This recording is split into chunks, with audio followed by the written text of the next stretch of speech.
Hello and welcome to St Pancras Basin on London's Regent's Canal. Once an industrial transport hub and gasworks, today there's plenty to whet the appetite of our 8 eager landscape artists. Can they do it? Yes, they can now.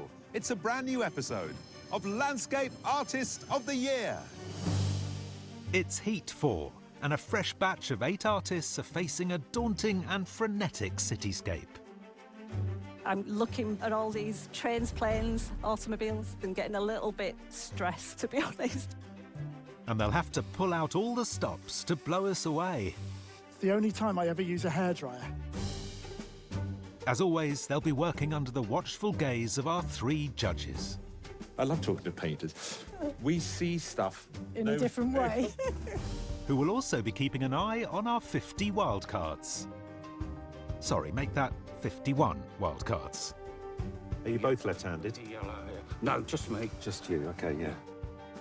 This year's prize is a £10,000 commission to paint a landscape in the south of France, a region which has inspired some of the world's greatest artists. Our winner will follow in the footsteps of Van Gogh, Monet and Cézanne to create an artwork for London's prestigious Courtauld Gallery. So join us as we continue the search for the next Landscape Artist of the Year. As a painter, would you touch this view with a barge pole? Very good. I'll jump on a boat and get out of here.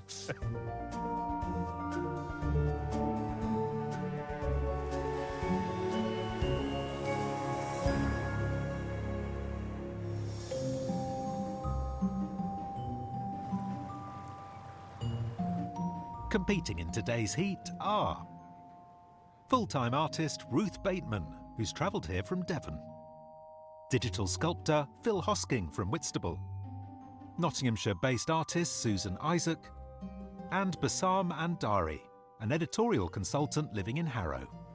Painting has been my dream all my life. I did a different job for a long time, but painting was always on the side, and I think the time has come. Also being put through their paces today are Frome-based printmaker Tim Slatter, part-time artist and carer Tina Trimmer from Berkshire, Andrea Stables, an artist living in Liverpool, and fine art graduate Vlada Popescu, who lives in London. I think I'm quite competitive. I grew up with a twin and we were competing with each other quite a lot. So yeah, I'm really ready to start. Let's go. The artists were all chosen by the judges on the strength of a submission landscape, which they brought along today to display in their pods.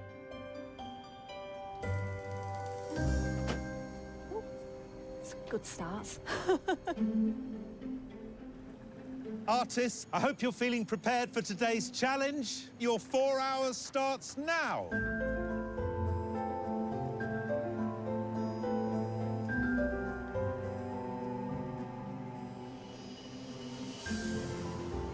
The landscape facing today's artists could be one of our busiest and most complex yet.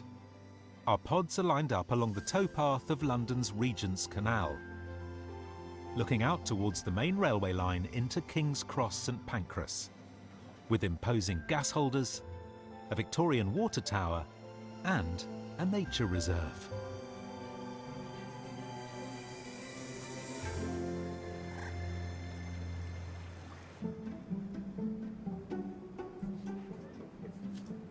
I'm a printmaker and etcher. I'm not doing that today because we've only got 4 hours, so I'm going to try and make the same look, but with pen and ink and watercolour wash. Tim Slatter is a printmaker who specialises in etching. His submission, depicting a glacial valley in the Lake District, was created in 2 weeks and is a single plate etching on steel.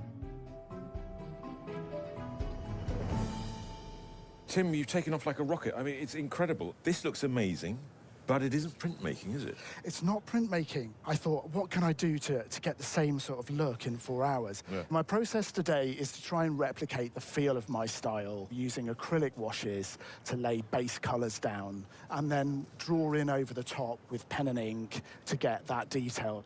I'm getting sort of medium overload here. This is insane.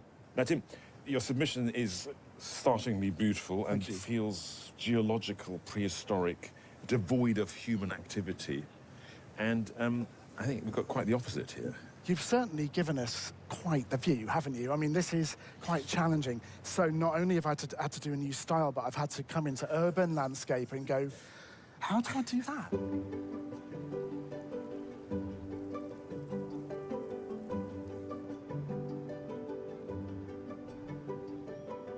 The water and the reflections in that are drawing my eye in, so I'll be focusing on that, I think, but trying to kind of loosely capture the entire scene as well.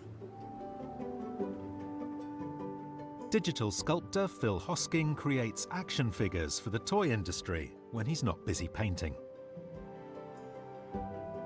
His submission of the River Stour is in acrylics and took 2 days to complete. Phil, I love this. I think you should stop, go home now. As far as I'm concerned, you've won. And you've gone really high up on the canvas. I think because I want to focus on the water. OK. I'm seeing the reflections and I'm thinking I can make a lot out of what's going on down there. There's some nice big blocky shapes to get my teeth into. Well, of course you wouldn't avoid it, yeah, because your wonderful reflections in your submission there, you feel at home with that. Yeah, absolutely. Well, don't mess it up because it's a really good start.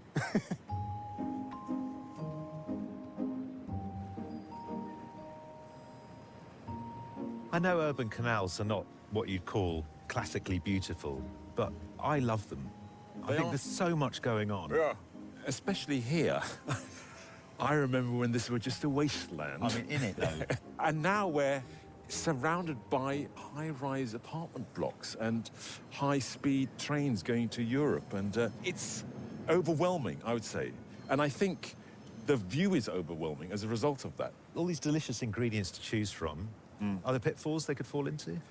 Interestingly, we're standing here with all these different elements. I think where the danger lies is when you put the elements in your painting and the space doesn't make sense. It's trying to make it logical and readable. That's the one they've got to get.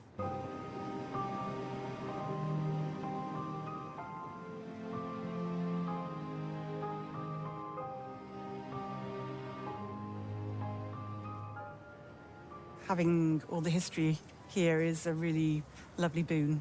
I'm really trying hard to get the gas holder edge in, so if I can work with that and bring in a little bit of reflection in the water, then that will be ideal. Susan Isaac worked as a surveyor of industrial and historical sites before becoming a full-time artist. Her submission, painted in oils, features her preferred impasto style and depicts the view between two colleges at Cambridge University. I love the fact that you've turned sideways and you're giving us this fantastic slice, so we're really getting to see the gasworks. From what you've done, with the lack of information at this stage, particularly in this colour palette, it feels like it kind of be a Whistler's view. Yeah, well, I'm trying to convey the industrial aspect of the site, so yeah. Dark and moody and Dark and broody. moody, yeah. I mean, there was something very moody about your submission that we're really taken with. You know, there were obviously contemporary signs within it, but the feeling was something that transported us to a different era. I suppose we might anticipate a bit of the same thing then today, if you're interested in the historic elements. Yeah, hopefully. So I'm hoping to add a bit of texture and a bit of drama. So what about the sky? You've left a big space for it. Yeah, no, it's all to play for with the sky. I don't know what it's going to do. Okay, still some decisions to make. Yeah, still plenty of decisions. Yeah.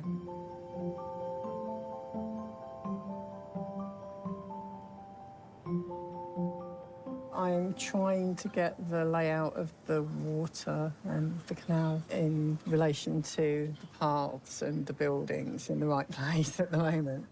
I really enjoy doing very big distance. The longer the river is on the painting, the more real it looks. Seasoned plein-air painter Tina Trimmer visited the maze at South Hill Park over 20 times to complete her carefully composed submission of a place where her children spent many happy summer days. Tina, let's talk about your very beautiful submission, which takes place in a very quiet, romantic, secluded, sort of maze-like a garden. Is that your natural habitat? It's still busy, so not as loud as here. Okay. But once you start painting, you sort of get in the zone anyway. Have you been able to pick out something that you want to paint? I love nature, so everything's got trees in it, and I'm concentrating on the water as well.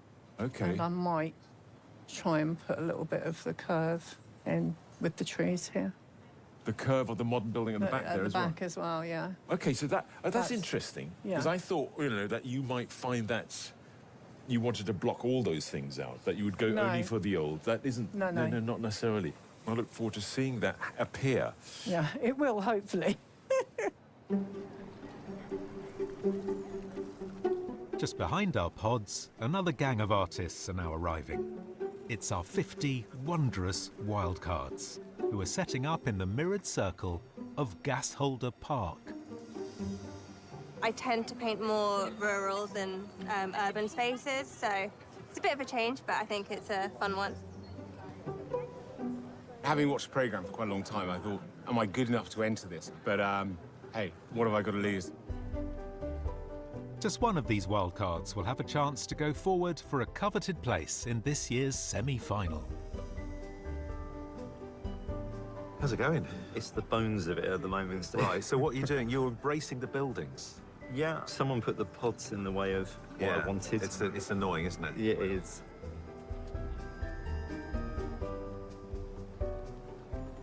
How are you feeling about this location? This is my first time painting outside. Oh, your first plein air Yeah, experience. absolutely, Okay, yeah, like and- thrust into King's Cross. I love it.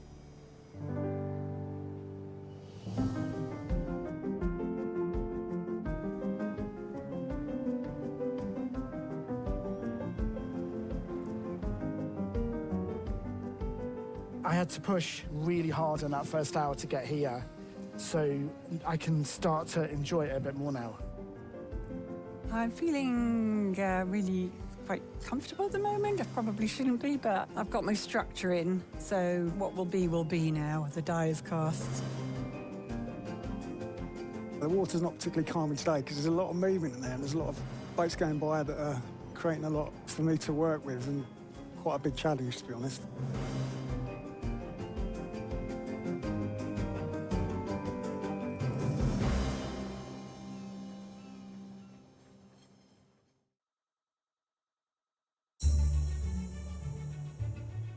Stationed in the heart of London are today's 8 artists. And presented with such an animated cityscape, one artist is very much in their comfort zone. Today's view is a gift for me, really. I love urban sketching, and I'm a regular urban sketcher. I tend to use a square brush. It's my favourite type of mark making. I just like being able to put down a bold brush stroke, and you get texture in it as well. Andrea Stables had just finished a session with the Liverpool Urban Sketchers when she stumbled across her submission location. She was taken by the reflections in the cobbles and returned to her studio to commit the scene to canvas. So your submission, we really liked it because it sort of caught that inconsequential backstreet sort of view. Talk to me a little bit about the pixelation that you used in the sky. Is that a stylistic thing that you introduce in all your paintings? Yeah, I try not to overblend. So I like that tactile nature of leaving a brush mark where it is. Okay. So, yeah, I mean, obviously in my submission it was in the cloud, which I love doing clouds stylistically. In this, I'm not going to have any sky. No. So I'm hoping to capture the similar effects, but with the foliage.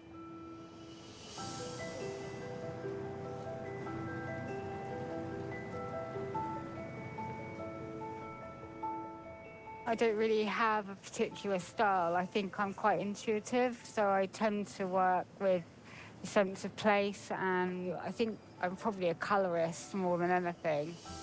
Ruth Bateman is a semi-abstract artist from Devon. She painted her submission after a holiday in the Irish countryside and wanted to capture the vulnerability of the wild landscape in the face of growing urbanisation. Ruth, you've started with loads of colour. We loved your submission for your use of colour. You know, you just put enough description in through the colour that we feel like we could walk through that landscape. It just sits on the right side of abstraction for us. Yeah. Are you going to still stick to that today? I think I've got to stay true to me and actually use my natural instinct of colour and then incorporate things that interest me so that it will be expressive and obviously very loose. So you're an artist that's going to navigate this not through a kind of literal, realistic no way. journey through, but very much through feeling, expression, like what's interesting to you. Definitely. Well, listen, I think it's off to a very beautiful start. I think you're going to give us a very Ruth version of today, and that's You're exciting. going to definitely get a Ruth version. This lovely orange building in front of us stands out. There's a lot of grey colours around it. That will be my focus. And I'll see what I can build around it. Bassam Andari is a realist artist who favours moody landscapes with strong contrasts in light and shade. His oil painting of a street scene in Harrow took 20 hours to complete. So, Bassam, we've given you everything. Almost everything. Tell me what you've decided to paint. I decided that this lovely orange building is probably the brightest in the whole scene, so it can be the focus of the painting, and possibly the light reflection on it will give it some interest. Let's talk about your submission. We loved the light in there. It's this very strange light. Is it winter light, or is it...? It's end of summer, but the sun was very low, and there was a lot of colour in the sky, and that actually was very inspiring. Well, you talk a good painting. I hope I paint that as I talk.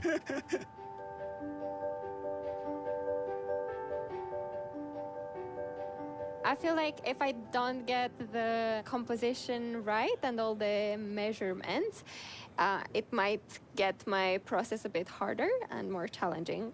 But painting on bigger canvases, I think it will allow me more freedom with my brush strokes, and I'll be more loose. Vlada Popescu recently moved to London and finds the city a constant source of inspiration. In her submission, she aimed to highlight the beauty of everyday objects, such as a rusty bicycle she spotted on a street corner. Vlada, what we loved about your submission was it was this very sort of unprepossessing little scene that you chose with the bike against the railing. Your submission is much smaller than the work you've made today. Yeah. Why have you gone bigger? I think, you know, even with the smallest pieces, I spent so much time on the details. Whilst on bigger canvases, I'm like more free and like more loose with my brush strokes. You've gone bigger to put less detail in. Are you so far resisting the urge to make this over detailed? I started doing a lot of details on the boat, and I'm like, okay, you need to like focus on the water a bit more, because there's a lot going on in the picture, so I need to kind of spread out my your attention and energy. Yeah. Okay.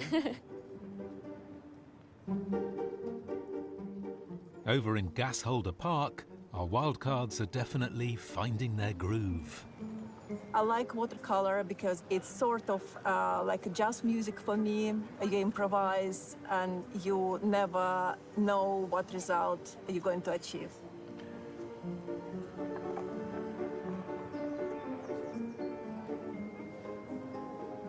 Hello, H. How's it going? Hello. It's going okay. Just shedding. I'm shedding lino cut shavings. And look at So all the I'm doing- Japanese markings on this. This beast has cut me several times in the past. She's a beast. I Is call her she? Monster. Oh, right. Yeah. Why? Because she's so big. She's given me lots of scars. Really? Yeah. If I slip, you know, like today, because when it's warm, the lino gets a bit crumbly, so you might catch me bleeding on television. Who knew lino cut was so dangerous? Exactly.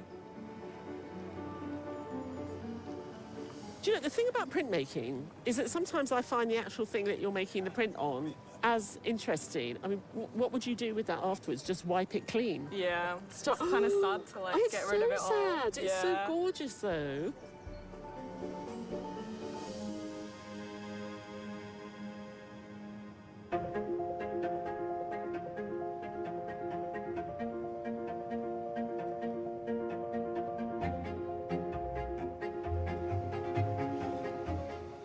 I've taken too long doing one specific part of my painting, so I'm going to just try and widen my scope now and get the whole thing covered as quickly as I can. You always feel like you're behind because you never know how it's going to go. So, you know, it'd be nicer to be further on, but we'll see. Anything can happen. So that middle bit's going to stay empty. I could over-fuss it And I don't want to do that. You could just absolutely ruin it in one fell swoop. I look forward to completing it without collapsing.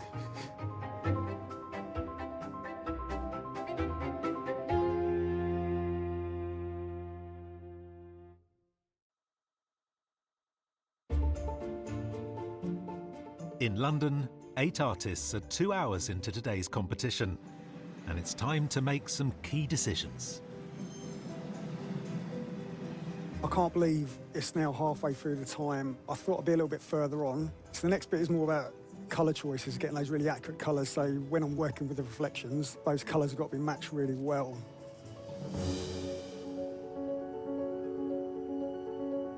How are you getting on? I'm all right. Much better than when I started. Okay. But I don't know if it's good enough. What's the issue? What are you worried about? I haven't done all the details I want to do and the color variations. I quite like when I work on the sky to be very loose and, you know, a lot of movement going on. And I really want to give off a few more ripples in the water. But for Tina, the complex view isn't all she has to contend with. Stop with this. Yeah. You're running out of time. No, I know. I'm Like- just leave me alone. So, King's Cross or King's Happy? I mean, it's glorious. The architecture's fantastic. The noise, everything's going on. The people, it's brilliant. Tina has just been told by her daughter to hurry up. I mean, Tina has been so laid back. And she's got this lovely composition that she's put together, and I think it'll only come together at the very last minute. I like Tina's perspective. We're kind of floating above the canal, and I like the narrative that produces. The problem with lifting the landscape up like that, of course, on the right, she hasn't worked out what she's going to do with the rest of it, so the space isn't connecting at the moment. Tim's having fun with perspective. He says he's having a great time. Do you share the joy? Well, I was really surprised when I went in and looked at Tim's work because I thought he was making a print because the marks that he's made are so strident and deep. And it's interesting to take that print language and put it into a painting. At the moment, I like the space, but it feels very Mediterranean to me somehow. You know, we're missing out on a bit of dirt or grit. Yeah. It's so well organised. The big question with Tim, he's finished. He's done. He's going to stop. Well, me and Ty think he should spend the afternoon messing it up a bit. So he's got some work to do for me and Ty. Oh, okay. Andrea is worried that her composition is a little flat. It lacks a bit of depth. Would you agree with that? I love Andrea's work. What's really exciting is when you see an artist who's confronted with loads and loads and loads and loads of stuff, and they pick the weirdest bit that I would definitely edit out. I just really hope that she doesn't overwork it. Susan's busy with her palette knife. Yeah. I know that is not your favourite tool. I like Susan's take. There's a real grittiness and inner city feel to it, and I just love that. But you can't do anything with the sky without messing it up. Yeah, I completely agree. I think she's created a real rod for her own back because I can't see what language sits next to that. Vlada, unusually, has given us a painting today that's way bigger than her submission. But it's counterintuitive because you think that a bigger picture takes longer, but for her, she gets so caught up in detail. She doesn't want to do that today. I feel like she's going so slowly. I want to see where it's going to get to because she has positioned everything, but they're so ghostly at the moment. Phil's submission was a study in reflections, and today he's found reflections again. I think what Phil's done is really great. It's very, very strong. I love the way in which he positioned the horizon very high up in the sky. It's still in that phase where it's nice. I need a bit more than nice. Bassam's submission was a study in light. Today, does he have the grip on the light? His submission really lived off it being this like great sunset picture and this kind of strange yellow colour. He's not going to be able to achieve that today, and I don't know that he has found his thing in the landscape.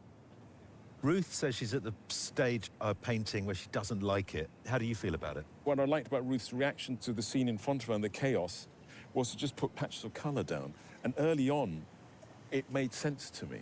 Well, she's also doing that scratchy thing that people do as well, which... Scratchy Well, thing. going in and scratching with the end of the paintbrush, you know, to sort of delineate form. Well, I know that she's appearing on Scratchy Artist of the Year in a few months, so I look forward to seeing her there.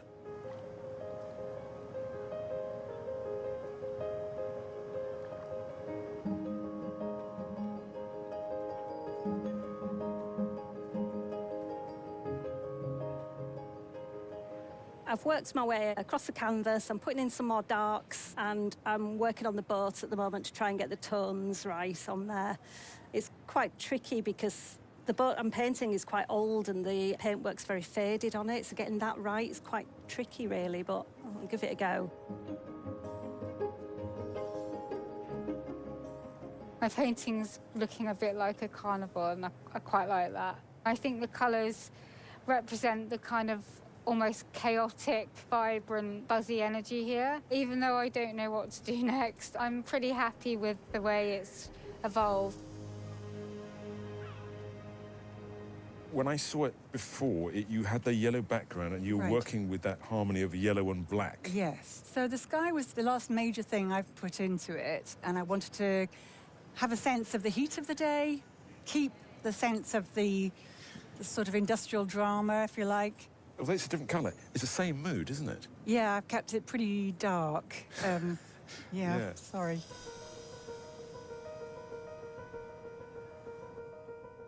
Over the last 150 years, the area around King's Cross and St Pancras has changed dramatically. Initially shaped by the Midland Railway Company, the district has more recently become a byword for sustainable redevelopment. The basin was built in the early 1870s by the railway company so that it could offload coal from Derbyshire, Leicestershire and Nottinghamshire into barges and then onwards for distribution around London. The Midland Railway wanted to make a real statement in the architecture alongside the railway so that their first-class passengers could see that they were in good hands. But the basin's heyday was short-lived.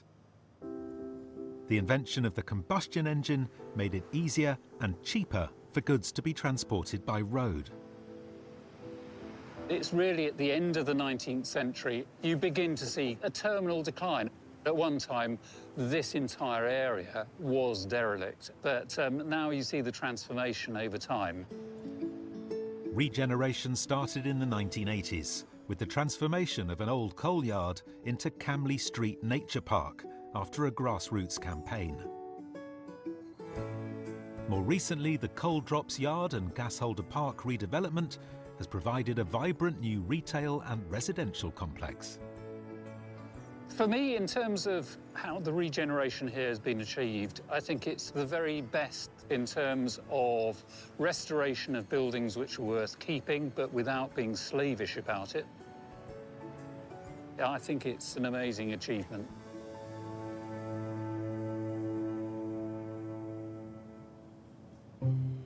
Over in Gasholder Park, our wildcard challenge is nearing an end. Oh, that's really lovely as well. That's beautiful. Hello. Hello. I want to be there. Funny enough, I am there, but this looks much more enticing. Are you a romantic at heart? A little bit, but I also think I hate this architecture. I think it's more of that.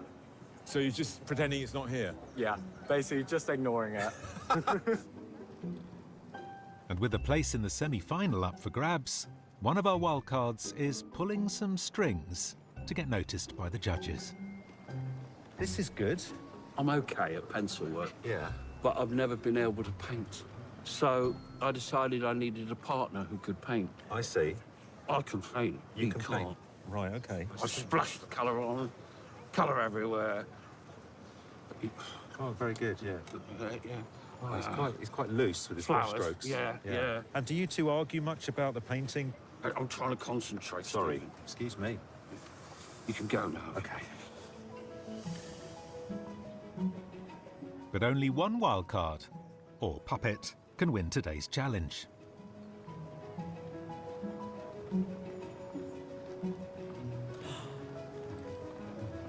I think I might be coming your way, young man. You've won the wildcard. Oh, my God, Congratulations.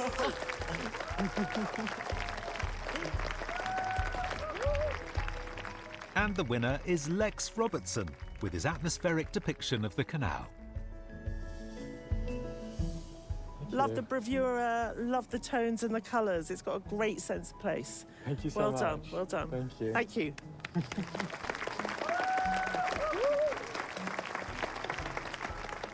To win wildcards, it's a massive surprise. It was the moment she turned just a couple of painters before me. I was like, is it me?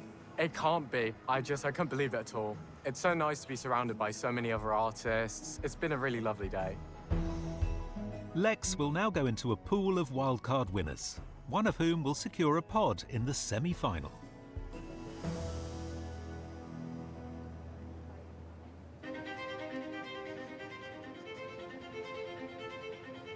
Hello, Tim. Hello. Are you finished? That's the last paintbrush with the last bit of white on it. Yeah. And that's it? Are you good at knowing when to stop? No. Oh, so how come today you suddenly worked it out? I finally worked it out with all of these lovely people around me. Oh, you've been listening to the judges? That's a slippery slope, Tim, when you start doing that. While Tim and I can sit back and relax, the pressure is still on in the other 7 pods. I've still got to add a couple of trees in. I've got to put some shadows in, windows. Fingers crossed it's going to look okay by the time the hour's up. It's hotting up now. I've got to finalise it so it's a finished piece rather than a study. You know, I've seen what everyone else is producing and I'm starting to feel like I've got to properly kick this over the line. I'm feeling very pressured. End of the 3rd hour, yeah, I probably could do with another 3, to be fair.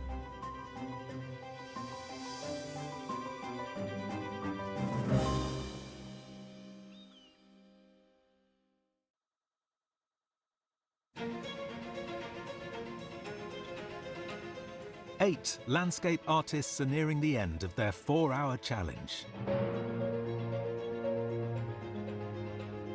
There is a danger of overworking it, and that's kind of what I'm mindful of, that I don't want to ruin the spontaneity and the energy of the painting. Hello, Phil. How's it going? Yeah, it's going okay. I need to get some work in here in the background that I think will really help it, because that looks a little bit unfinished, but I'm quite happy to leave the rest of it quite loose. So are you going to finish on time? I hope to finish in the time, but I'll have what I've got when the bell goes. When the fat lady sings? The fat lady sings. When the curly-haired presenter shouts? Yeah. I think I'll be the happiest if I get the reflections right. I'm still stressed about, you know, not finishing it on time.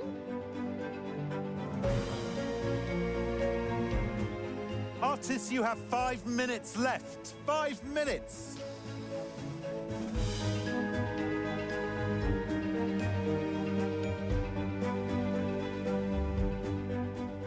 At this stage in the game, I'm trying to figure out whether I should finish things off or leave them rough.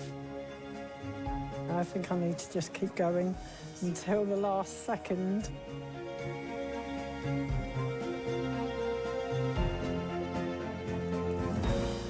Artists, your time is up. Please stop what you're doing and step away from your artworks.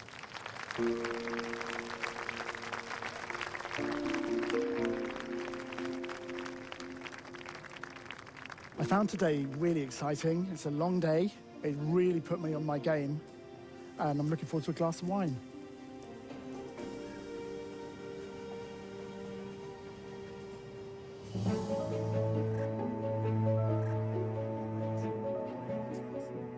With the challenge complete, the artists must now wait to discover who will go through to the semi-final and be one step closer to a £10,000 commission for the Courtauld Gallery.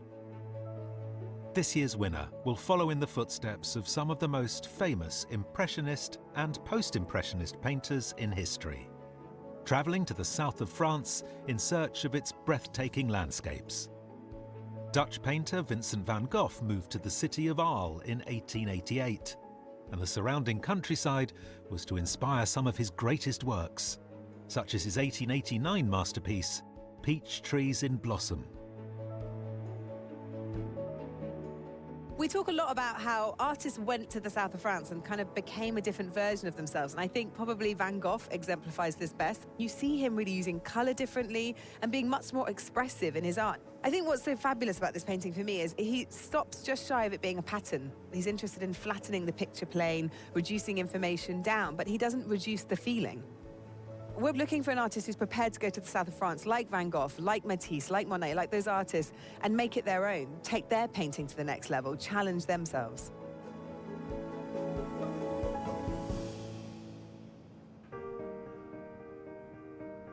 It's now down to the judges to decide which of the 3 paintings to shortlist.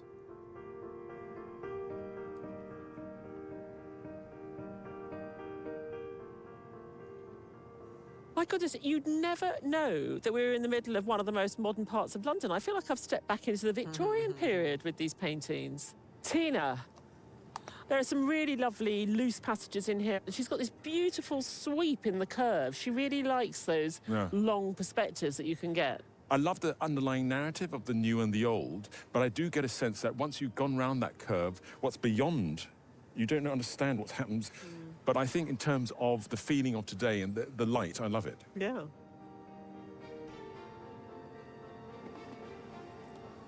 I've got problems with Tim's work. Oh, really? I know you like it a lot. I do. There's an emptiness and there's a stylization which I find alien. I love the abstraction of it, I suppose. That lovely sweep of the water. You can sort of skim a stone across, and I think it's lovely and fresh. So Andrea's an artist who knows how to create a narrative, and I think it's so cleverly devised. I just wonder if it's a little bit too quiet.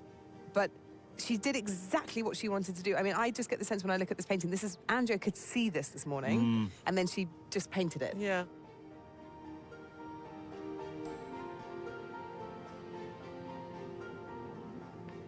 I was so worried about what Susan was going to do with that bit of sky. You know, it's got so much energy in it, and the energy comes not just from the volume of paint, but also the way in which the paint is put on and the way it moves around. It's almost like it's got its own life on the surface of the canvas. But, you know, isn't it interesting that Susan has left the edges slightly undone? And for me, that works really, really well. And then you look at Vlada's, and that doesn't work so well for me. It's partly to do with the fact that it's the white of the canvas. Yeah. I love Vlada's composition. I think it's very powerful. But I think if you look back to her submission, there was less. So the paint played a larger role, the mark making. Yeah. And here, having blown the whole thing up, there's not enough stuff on there to make the beautiful brush marks, but the bones of it are spectacular. Phil, I love the position of everything being so high up and the fact that he gave himself lots of water. But it feels very safe. I think the problem is you and I fell in love with the underpainting. Yes, that's true. So we've lost a lover. You know, it was an unrequited love. But I think that there's enough here that's really playful. Bassam was quite focused, and I think the sky is the best bit of the picture. And he really caught this crisp, clear summer sky today. Where it struggles for me is in the foreground. Yeah, he hasn't worked out the pictorial space. I think he's reacted in sort of realistic way. But having said that, St. Pancras at the back, I mean, it really has that softness. So he knows the rules of painting. Whereas Ruth, I really didn't think I was going to like this painting because I was like, it's too fanciful. It's not about the place. It's just lots of pretty colours put together. But when I looked really hard at it, all the elements are there. Well, when you think about an artist like Ruth, you think about someone who's got a kind of raw talent and is very sort of deeply expressionistic, and it's all very much about putting herself in the picture. And then, you know, we're ultimately looking for someone to go to the south of France. All the great artists who worked in the south of France, they find more of themselves and put that into the art, and that's how they pushed art forward. Yes, of course, it's a sort of madly hallucinogenic canal water that she's given us with all the various colours, but that just makes it all the more interesting.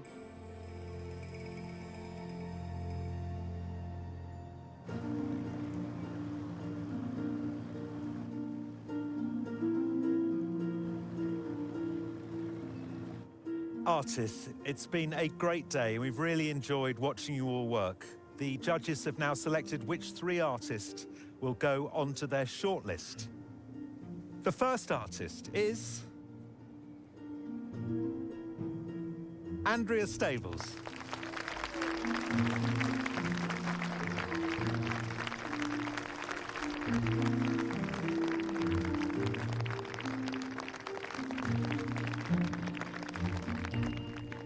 The second artist on the shortlist is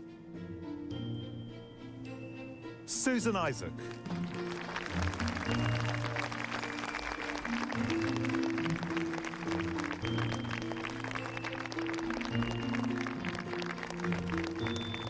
third artist is Phil Hosking.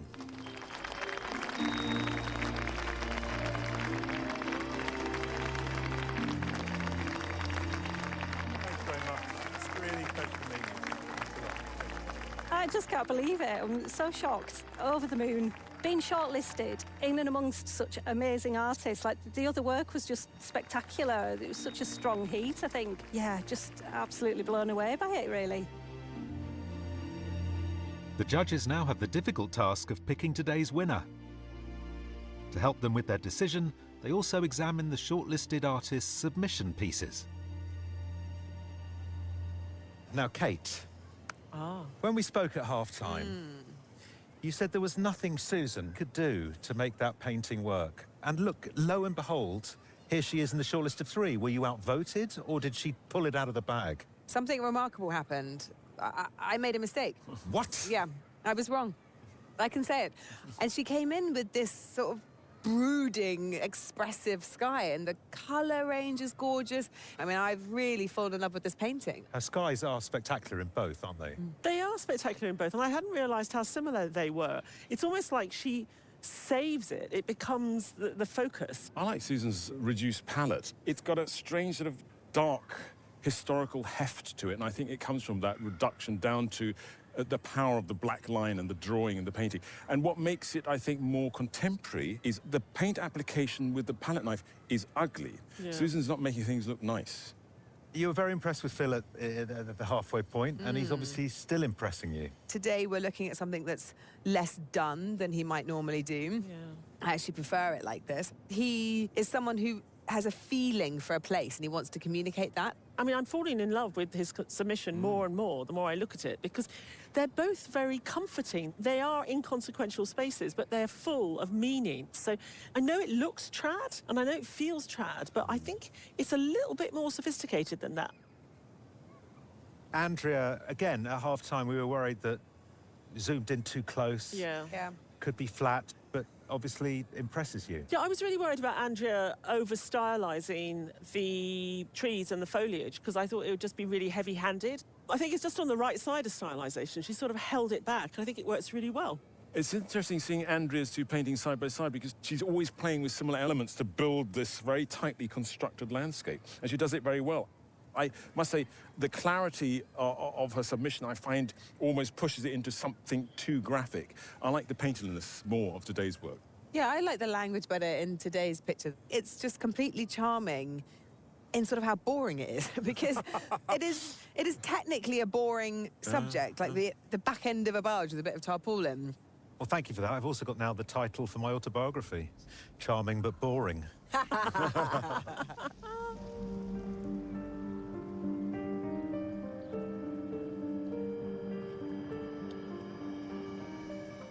Susan, Phil, Andrea, all 3 of you have done an amazing job today, but only one of you can go through to the semi-final. And the judges have made their decision. The winner of today's heat is...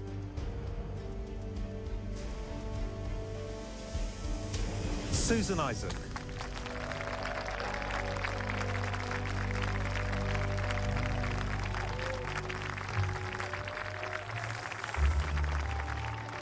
I'm totally shocked and overwhelmed and astonished.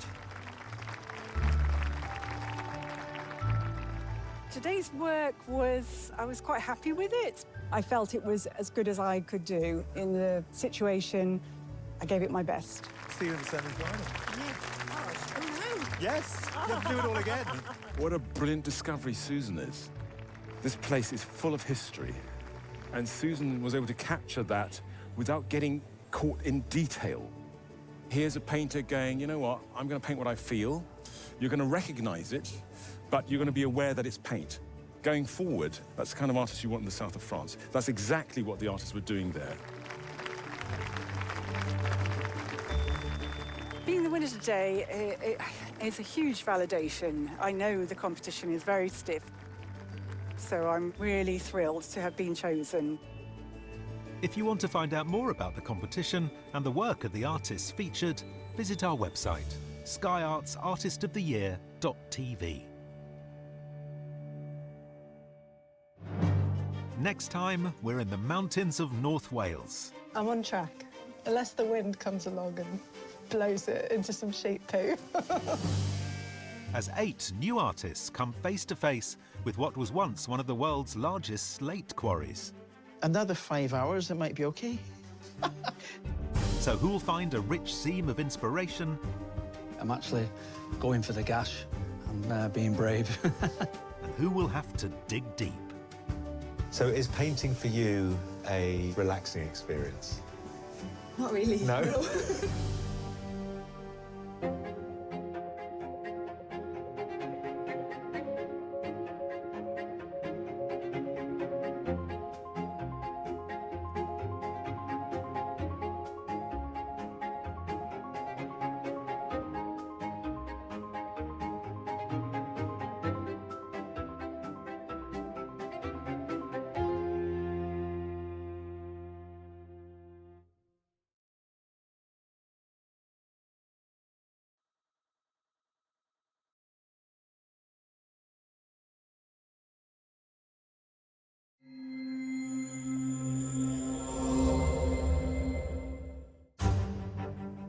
Hello and welcome to Parc Padarn in North Wales, former home of the historic Welsh slate industry, where today 8 artists are lined up in front of this spectacular disused quarry.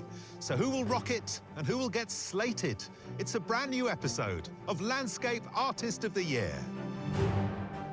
In the Welsh mountains, 8 new artists face a monument to the country's proud heritage. Well, a lot's already gone wrong.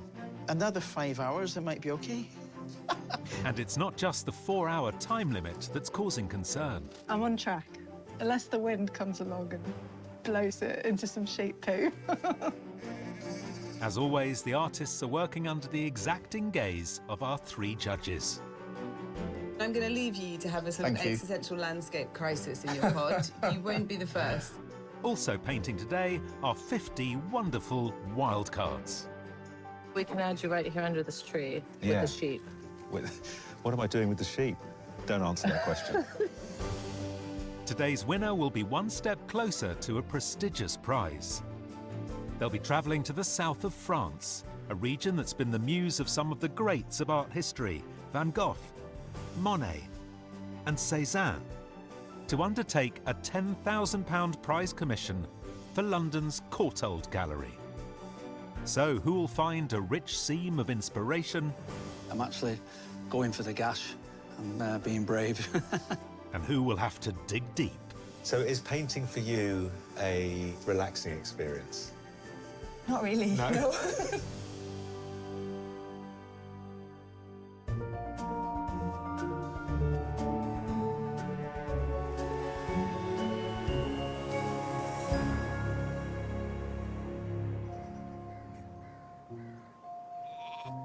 Today, 8 artists are set for a Welsh landscape contest.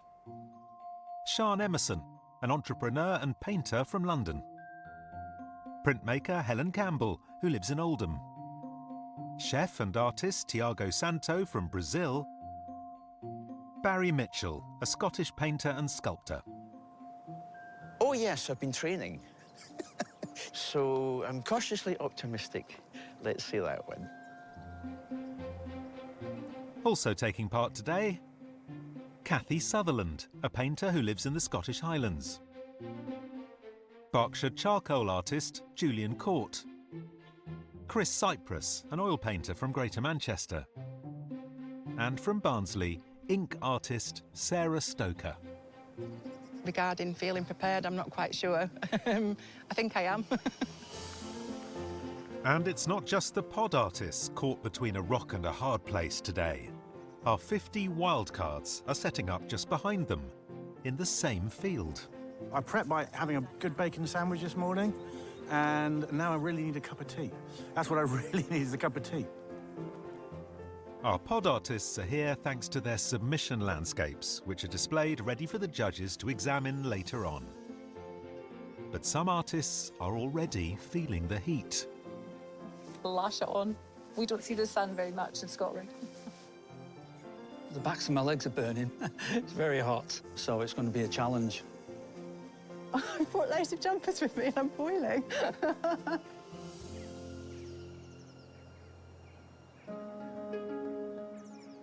Artists, I hope you're ready for the challenge.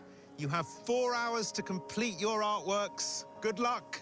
Your time starts now.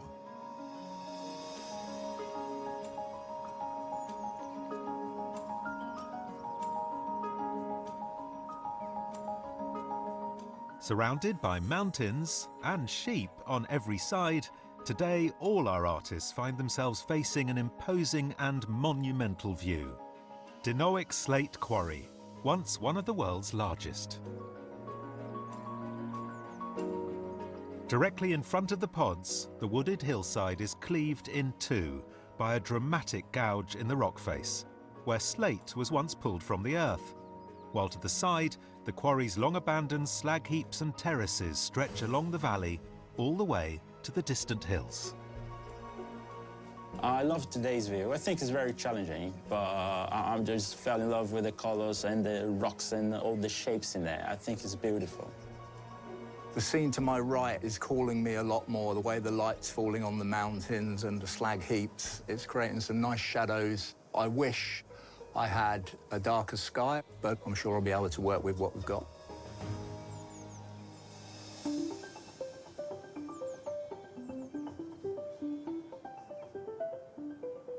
I'm so happy with this view. There's loads of triangles. It's like a sort of party of triangles in front of me. Having studied at art school in the 90s, Sian Emerson has returned to her first love after spending the last 14 years running a business. Her submission in acrylics on linen board depicts the view from her London flat. Morning, Sian. Tell me what you're up to. Well, I'm a drawer, so I usually do draw a Okay. chart. Just need to identify what it is I'm interested in. Okay. And it's all about the shape. I mean, you've even got cascading shapes written there as a note to yourself above. Yeah. Well, I'm drawn to the central section. Oh, interesting. And the way that the shapes are sort of collapsing into the centre. Yes. Your submission is also all about shapes. You've got squares. I mean, you know, we understand it's an urban landscape, but does it matter to you that we'll be able to read that in a way? Is it more about the shapes? Ultimately, I'm looking at this landscape and giving you a record of it. If I can make an image that I'd be happy putting on my wall, I think I will have succeeded.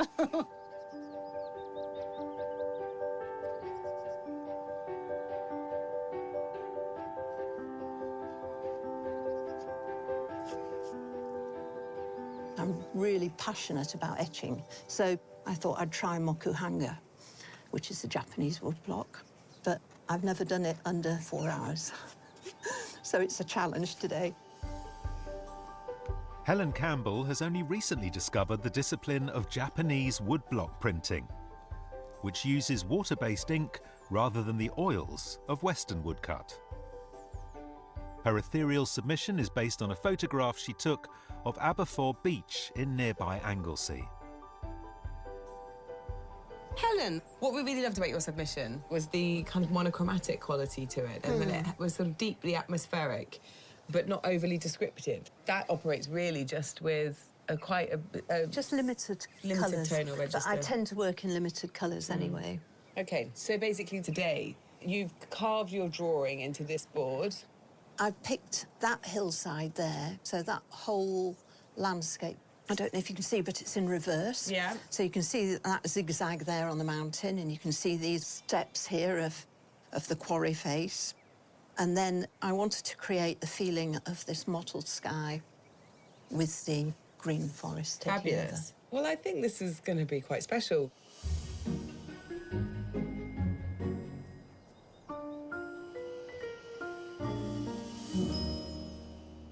It's quite ugly, isn't it? Yeah, it's a landscape that's been scarred. Yes, by humans. By humans, and what's left is ugly and sort of epic and beautiful at the same time, isn't it?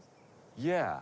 I know you keep looking over there, and that is... I know, that is part of the landscape, but I think this particular quarry, that's a central theme. How do you capture the scale of it? I mean, as a scar, it goes in, and the sun is moving. Yeah. So that is constantly changing. It's an absence almost as well, isn't it? It's a gap, it's a hole. Yeah, it is very difficult to do. Yeah. Oh, the train. This is the haunting sound of the train. It's rather beautiful. Also, it's been 50 years since they took slate from this hillside, but you can see the vegetation is starting to grow back. Yeah. You know, I was going on about how ugly it is, and actually there's also optimism. So it's interesting. Yeah, let's see what the artists come up with. It's also making me think I should redo my roof. When it comes to being optimistic, our next artist is intent on seeing beauty in the most unlikely places. Usually I find the beauty in little things that makes me want to paint. An old boat, an old shoe even, something that caught my eye and somehow is beautiful, and I need to get that in paint. Self-taught artist Tiago Santo swapped his native Brazil for the delights of Surrey 6 years ago. His submission in acrylics depicts dilapidated boats moored on a quiet stretch of Basingstoke Canal. Tiago, how are you feeling? I'm very nervous, but I love the view, so yeah, hopefully it'll make something nice. It's a beautiful start. You've really sort of just shown us this kind of extraordinary kind of steps into the slate mine. Why was that your choice? Well, the beauty today, when I look at the quarry, I see all those colors of the stones, the shadow that the rocks create. So I think this is all beauty in there. Loads of it. I can't take my eyes off of it. Yeah. Your submission is quite serene. It's obviously a lovely canal. Yeah. Tell us why you chose that. I was walking down the canal with my wife, and I just saw that broken boat there, and I just thought that was very beautiful, like a decaying beauty there that I want to tell. I think that's why we were really struck by the submission, because it had this idea of, like, the natural world, but things slowly but surely kind of decaying in it.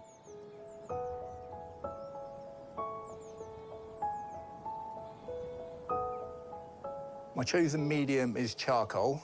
Having that black and white, certainly to my eye, it is much more appealing.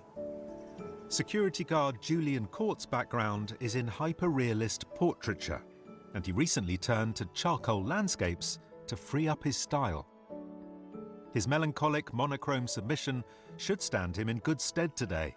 It's a portrayal of another abandoned slate quarry right here in North Wales.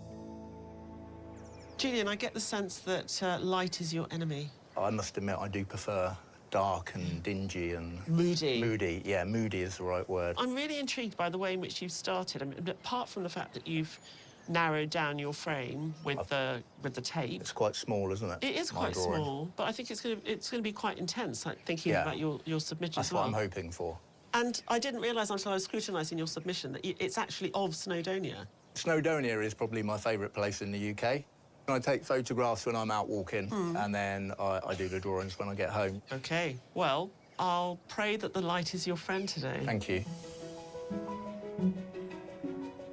Fortunately, our 50 wildcards are rather enjoying basking in today's sunshine.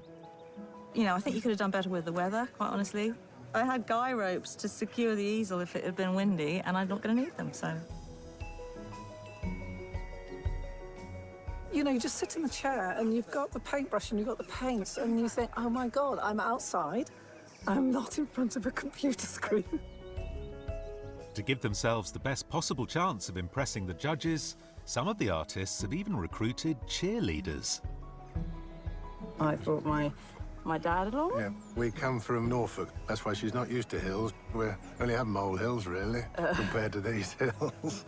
But she's doing very well. Fingers crossed our wildcards stay on track today.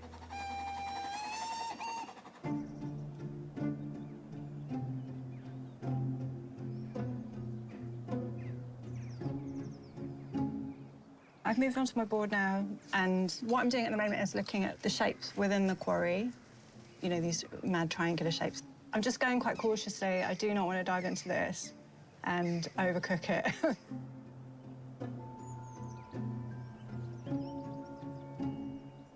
I'm concerned. I'm not entirely happy with the composition or the light, but I'm hoping that's going to improve in the next half an hour. Otherwise, it might be a case of starting again, maybe.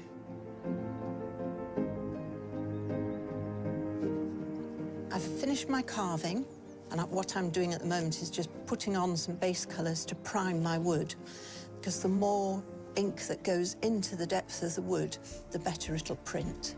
But I need to get a move on.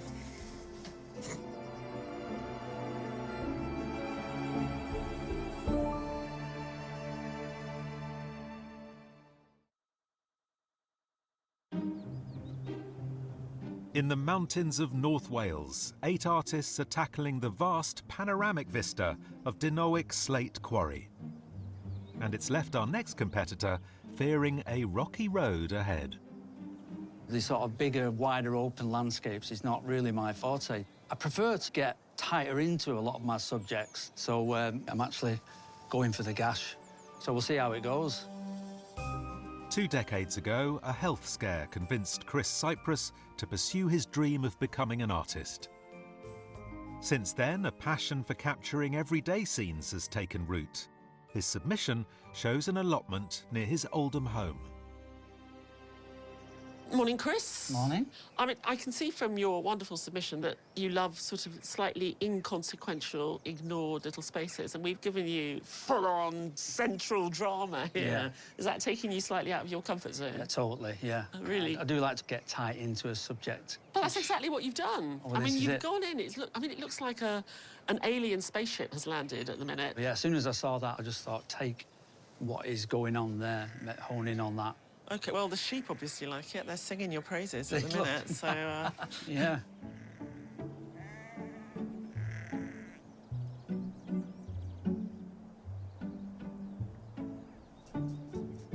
What I'm aiming for is to give this impression of scale. The magnitude of the mass, that's what I like to show. Just it's massive.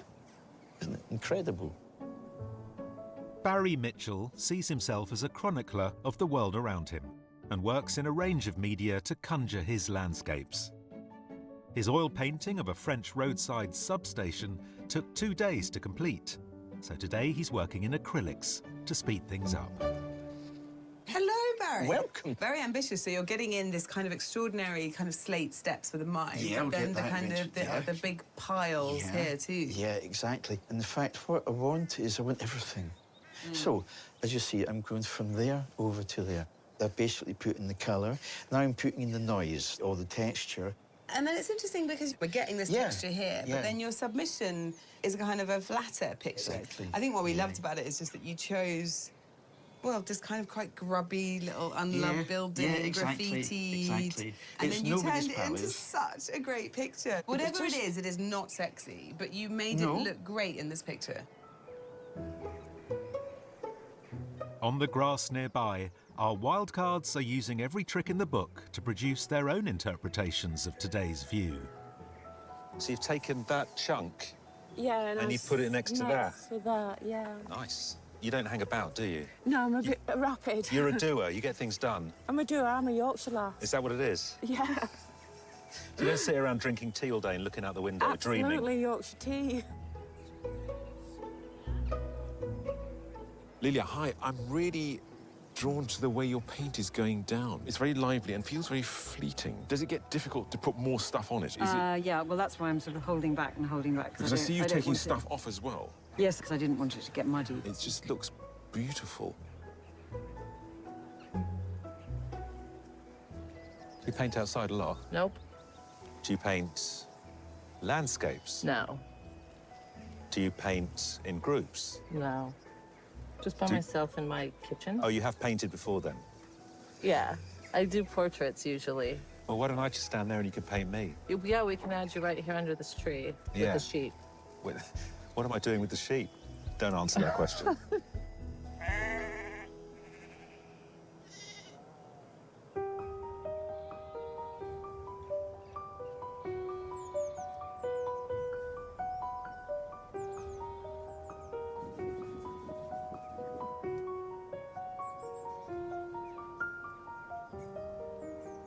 I'd say I'm a colourist. I've been up to the quarry and brought down bits of rock. From here, it just looks grey and purple, but actually there's 8 or 9 different colours I can see straight away. So I've pinched a few bits. Though Kathy Sutherland calls the Scottish Highlands home, she draws inspiration from sunnier climes. Her submission, rendered in her signature bold hues and loose brushstrokes, shows the view from a balcony in the Mediterranean. Kathy, is colour the way you create form? I just kind of see the shapes as colours to start with. Okay. I'm greatly influenced by the colourists, Cézanne and the south of France, really, as you can see. Yes. So I thought, just why not bring it to Wales? And you've gone straight into the quarry here, undaunted. Well, Cézanne made loads of quarry paintings, didn't he? And that's the only bit I really am drawn towards. Your submission is full of colour. It really transports us to somewhere warm. Where is this? This is in Menton in the south of France. It's kind of interesting seeing it live, is how little is there. That's where the magic lies, isn't it? I've got a sense that's where your magic lies.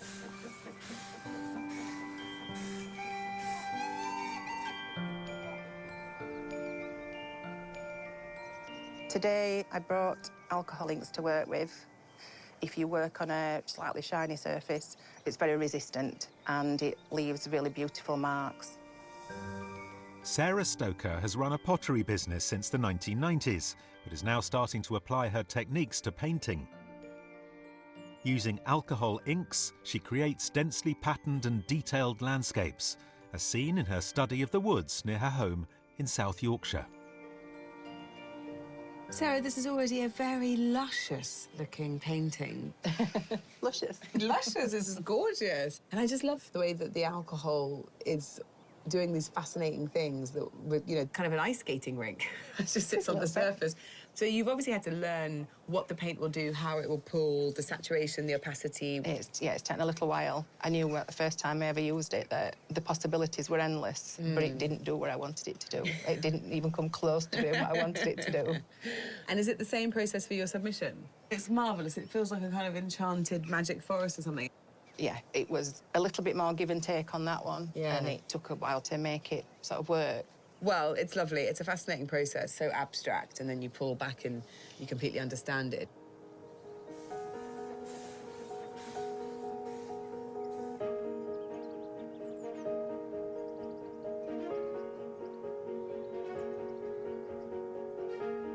So I have everything blocked in. I'm going to now start drawing on top, you know, doing details. I'd like to show kind of the scale of it. So, like, another 5 hours, that might be okay.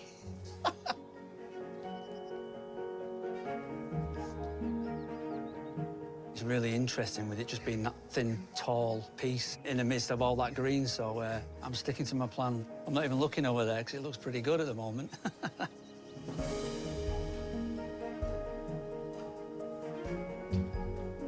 I'm in fear of working over some of the marks that I like in the first painting, so it's a good idea to start something fresh.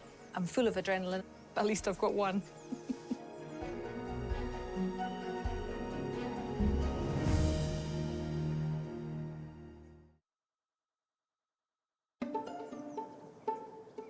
In North Wales, 8 artists are taking on the towering spectacle of Denowick Slate Quarry, and the heat is on. I'm struggling.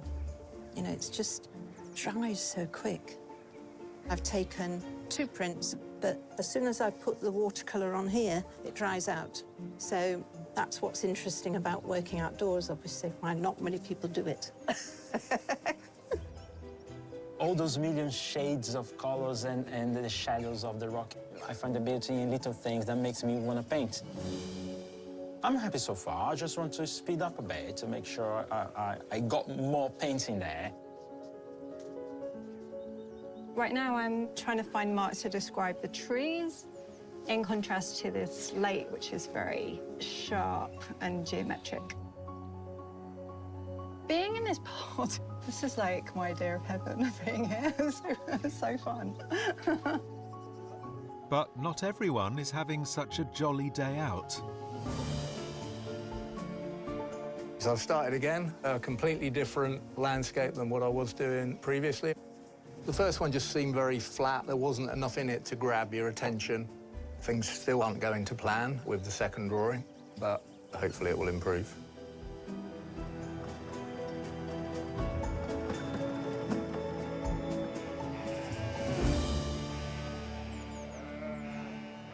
I should point out that those cries we can hear are the bleating of sheep and not the anguish of artists.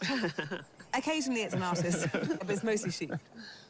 Helen's having some heat issues, so that's not, I suppose, an issue she might have considered having in North Wales. I'm not sure Helen considered very much at all. She's so obsessed with her technique and the materials of this Japanese printmaking form. And it's wonderful to see someone who's sort of immersed themselves so much in a particular tradition. She's had one pull that she's really happy with. It's lovely to see someone come with a completely new kind of skill set and get tucked into it, yeah.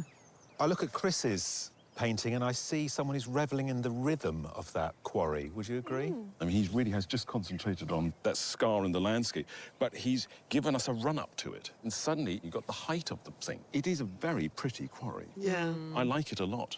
But it's getting less pretty, and I like it even more because of that. And he's even got the sheep in. They're like little white humps here and there. Sian drew up some plans beforehand. Has that helped her produce something successful? I loved Sian's early drawings. There was a kind of joy and freedom to them and a very quick understanding of what she was looking at. I think Sian's picture's really, really strong. I love the shapes, I love everything about it. I don't know that it's describing what she's seeing, but probably a lot of that will be corrected through continuing to paint. Barry's commission gave us a scene in pin-sharp detail. He can't do that today, though, can he? Yeah. Well, his composition's greedy, because he wanted to get the quarry and then all of the kind of extraordinary marks this side, too. I mean, in his submission, you've got this enormous volume of sky, and today he's trying to give us this enormous volume of rock face. At the moment, it does just look like a swathe of stuff. Sarah, in her submission, took us into the woods in all the gnarly detail. And she's got a lot of detail to work with here today, too, isn't she? Yeah, I mean, Sarah's ink, it's an incredible textured and interesting material to use. My worry is she is a slave to the effects of what alcoholic ink does. Yeah, Sarah loves the effects. I mean, I do think that that level of immersion that Sarah gives you in the work is what's really, really powerful. You're completely lost in it. Tiago, how's he doing? He was one of the artists this morning that I didn't feel like the drawing was believable, but it really has started to resolve itself through the painting. It's also those beautiful tones that he's added as well. What Tiago's done for me is he's caught the bit of that quarry that interests me the most, which is the very top. So I think he's really captured a strong sense of how I feel about the quarry, actually. Oh, goodness. Oh, blimey. Oh, ouch. That was a bit painful. Imagine if you got his stuff up and was like, sorry, I'm late. James Bond wildcard.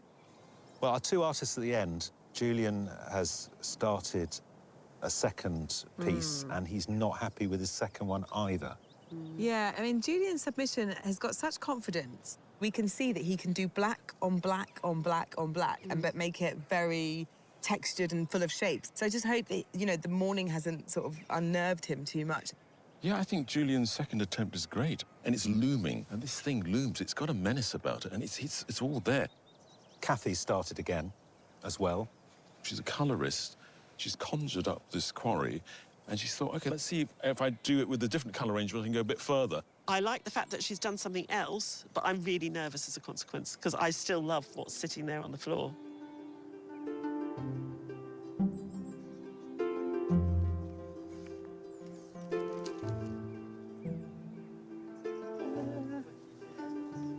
That's quite interesting.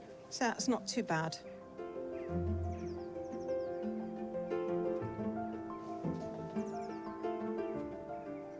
Sarah, the foliage you're putting it on with a brush, and the foliage has got this roundness to it.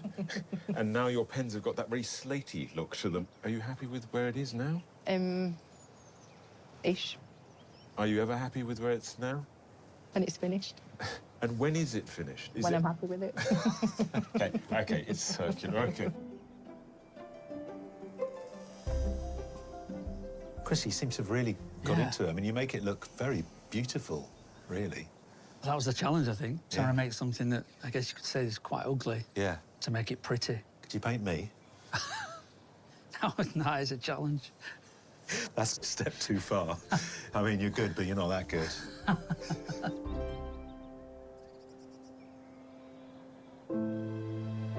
It may not be easy on the eye, but Dernowic was once one of the largest slate quarries in the world. Opened in 1787 at the height of demand for roof slate, it employed 3,000 men. My family connection to the quarry, we can relate to going back at least 6 generations as quarrymen, back to the 1820s.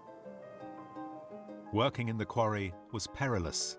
Injuries caused by falling rocks were frequent and sometimes fatal. My great-grandfather, a piece of slate crushed his pelvis, so he ended up in hospital for 18 months. But once he got better, straight back into the quarry, as you do. To provide immediate on-site medical care, in 1860, the Quarrymen's Hospital was built. The hospital was funded by the quarrymen itself. It was very advanced for its time. They were one of the first to come up with the X-ray and even with the artificial limbs. Despite slate being natural and easily recycled, cheaper materials became available and demand declined. When the quarry closed in 1969, the final 350 workers lost their livelihoods. Today, as nature slowly reclaims the site, their story is kept alive at the National Slate Museum. Remembering the old ways, it's a must. Because once you lose it, not only you're losing the skill, but you'll be losing the Welsh way. So there's a lot behind it for us, like as a community.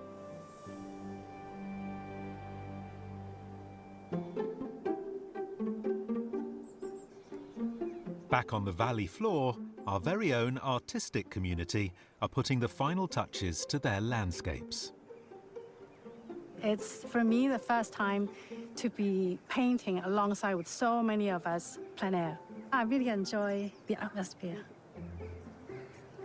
I just have to, feel free, paint, enjoy the process. The most important thing is giving it your best shot, and I've been doing that, so it's okay. The mood and the people, the friendliness, the openness, the chat, it's all there, and it's a great experience. But which of our wildcards will experience success today? Hello, you're our wildcard winner and you've run away from your painting. Thank you very much. Congratulations. The judge's choice is Lelia Neeshaw for her ambitious, impressionistic panorama of the entire quarry complex. Yeah, we love it. I just think it's got such lovely energy in it. Love the sky, and I love how you managed to get the whole thing in, like the quarry and the hills. Well done. No, I wasn't expecting to win it. My lovely friend Caroline is here with me today, and I'm sure we will go and find a nice pub in Llanberis tonight and have a drink or two. Lelia from Kent will join the wildcard winners from all the heats to be in with a chance of a place in the semi-final. A stone's throw away, our pod artists are into their final hour. Barry, you grabbing pastels? Yes, it's my secret weapon for the day, because what I really need is sharp definition, and I find pastel on top of acrylics is perfect for that.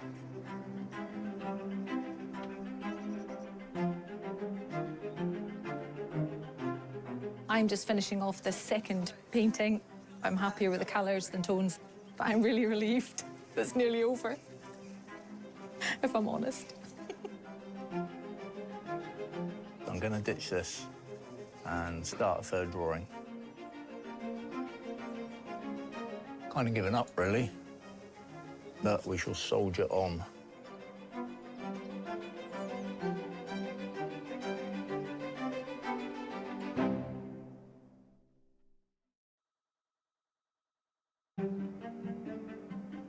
In the shadow of Denowick's slate quarry, our 8 artists are nearing the end of their landscape challenge. All right, let's have a look. That might dry quite well. Do you have a winner yet? Possible one. Which one? The last one. And am I right in saying you haven't done that many of these Japanese style? This is my third. So I've got to admire your chutzpah. Is that, My madness, do you mean? Well, you tell me, which one is it? Julian, third drawing. Yes. As you can see, I've struggled with it all day, really. Well, Julian, look, I'm sorry you've had such a difficult day, but I must say, looking at your discarded drawings, there's some good stuff there. What I'm doing now is putting as much as detail as I can without overworking. 2 or 3 marks might be too much. I'm trying to resolve some issues with my painting. Don't know if the rocks look heavy enough. Yeah, I'm just panicking a little bit, probably. Artists, you have 5 minutes left. Mayor is right. Still nervous. You find something right at the end, oh, no, I haven't done this, or it's not finished. Can't decide which one to go with. Not that one. Maybe the first one.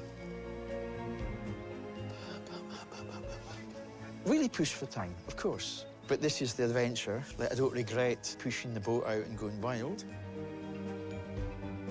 I'm happy with the second painting, and this is the one I'll submit to the judges. I'm relieved, big style. It's all over. I don't want to leave this pod now. I feel a bit attached to it. Quite happily live in it.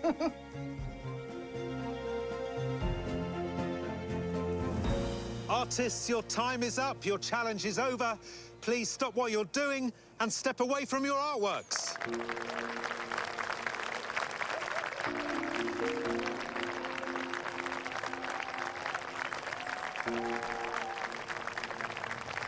Thank you, everyone. I've had a lovely, lovely day. Had a little dip when things were going a bit rough, but I figured it out, and I would still like to be painting. Today's winner is competing for the title of Landscape Artist of the Year and a £10,000 commission for London's Courtauld Gallery. They'll travel to the south of France, the birthplace of the great post-impressionist Paul Cézanne, whose landscapes of the arid Aix-en-Provence hills paved the way for 20th century modernism. Cézanne deconstructs what's in front of him. So if we think of Mont Saint-Victoire, he starts reducing things down to their geometric essence. And then he uses these very cubist brush marks. And the language is so abstract. However, we understand the distance, we understand the atmosphere, we understand the heat. And for somebody to conjure that up, that is the great magic trick of painting. So we're looking for an artist who can go into this landscape in the south of France and really understand Cézanne's lesson and see how the actual structure and the place can change the language of painting. For now, in the rather more verdant hills of North Wales, the judges must decide who'll make it to the semi-final. First, they narrow the selection down to a shortlist of 3. It's a bit like looking at scenes from the Grand Canyon rather than being in North Wales, don't you think? I mean, there's so much richness in all of them. I thought it was just wonderful to see Helen be sort of traditional and truthful to Japanese woodblock, but at the same time to play and experiment. It's almost like she's taken the grass off the field and rubbed it into the paper itself. I'm not sure it's got a really strong sense of place here. It's so delicate. And these mountains, they're boisterous. Yeah. They're boisterous things. I think Barry, funnily enough, has got that boisterousness. And it's interesting, the quarry is immediately in front of us, which he's put to the side, and he's really taken in that whole sweep. I think what Barry's done is so ambitious. This morning I thought he was a bit mad, but actually it sort of tells the story of this place and kind of man's intervention on it. And that texturization that he put in has been really successful. With Chris, you sort of fall into that crevasse, don't you? It truly reflects what the quarry really looks like. We often get artists complaining about being too far or too close to the subject matter. Yeah. And I think Chris overcame that by going, OK, I'm going right up to it. Yeah. And he's changed the sheep into kind of stepping stones. I can't believe I like the sheep, but I like the sheep. I love what Sarah's able to achieve. I love this way of making art through all of the materials that you put together completely resisting one another. The whole thing is just about textures. And in doing that, she sort of recreated the ancient organic feel of the place. Close up, it is mesmerising. I mean, the mark making is... But it works from here, and that's fantastic. That's what I find really strange about Siân's, because up close, I thought, nah. But from back here, that, for me, that is an ancient working quarry. You know, she's obsessed with shapes, and she's reflected the reality of what it is. It's very reluctant to give us much information, but in that brutality, I mean, I'm feeling the rock face. Thiago has given us every facet of every rock. I can feel the surface of it. The beautiful blue sky, I think, really helps bring out the lighter slate tones as well. I think that of everybody here, this kind of quite expressive treatment of the slate is perhaps the most successful for me. Well, I think Julian was dead right. You know, having something that's so small is very, very effective. And, you know, his single tree works very well as a full stop. I wish he hadn't actually started the second one, because when he really got going and got into the knottiness of the darker areas here, I mean, they are so interesting to look at. That's a gift to be able to get all that down on just this tiny thing. Kathy, where's the other painting? I wanted the other painting. Interesting. Did you tell her to do that? I mean, I still love this because, you know, it's expressive, it's colorist, it's energetic, but the other one had air and it could breathe. This doesn't have the air I wanted in it. It doesn't have that immediacy that she had, that first reaction to the quarry. But as a piece of painting about surface and light, I think they're fantastic.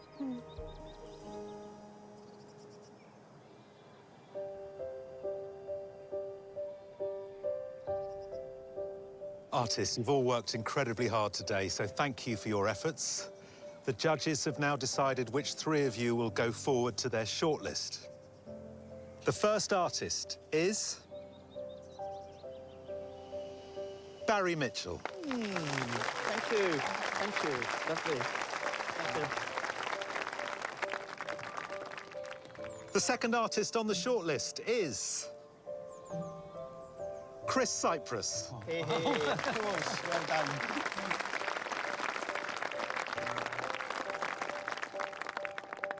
And the third artist is Sarah Stoker.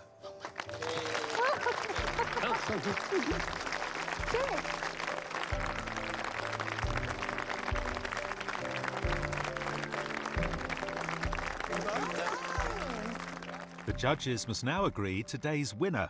To help them choose, they take another look at the artists' submissions.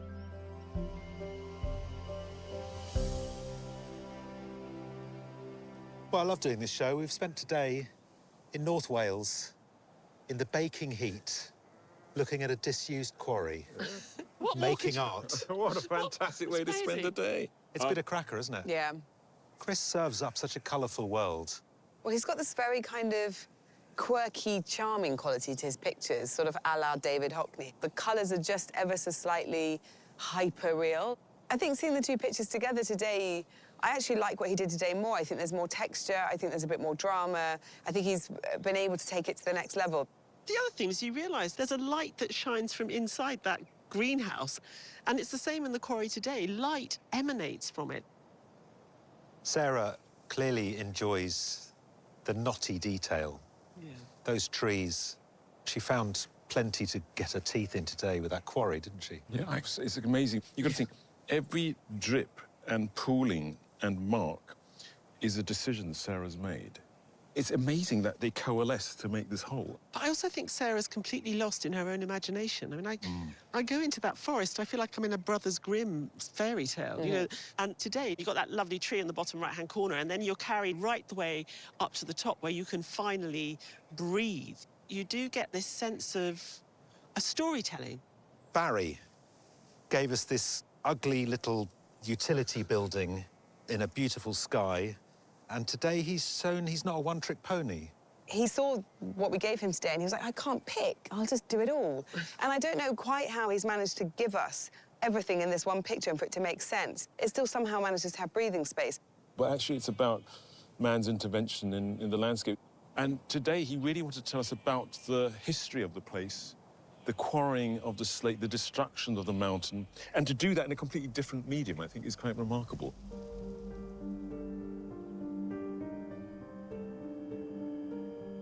Barry, Chris, Sarah, congratulations on getting this far. To reach the shortlist is a great achievement. But only one artist can go through to this year's semi-final, and the judges have made their decision. That artist is...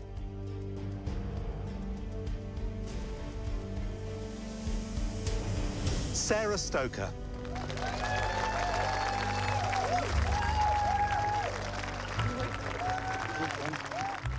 I don't really know what I'm feeling right now. There's too many emotions. I can't believe it. Really can't believe that I've won. Good for you. Good for you. Lovely work. When I arrived this morning, I just wanted to do a painting that would do me proud. So after watching every series, to have won a heat is just phenomenal. Can't believe it.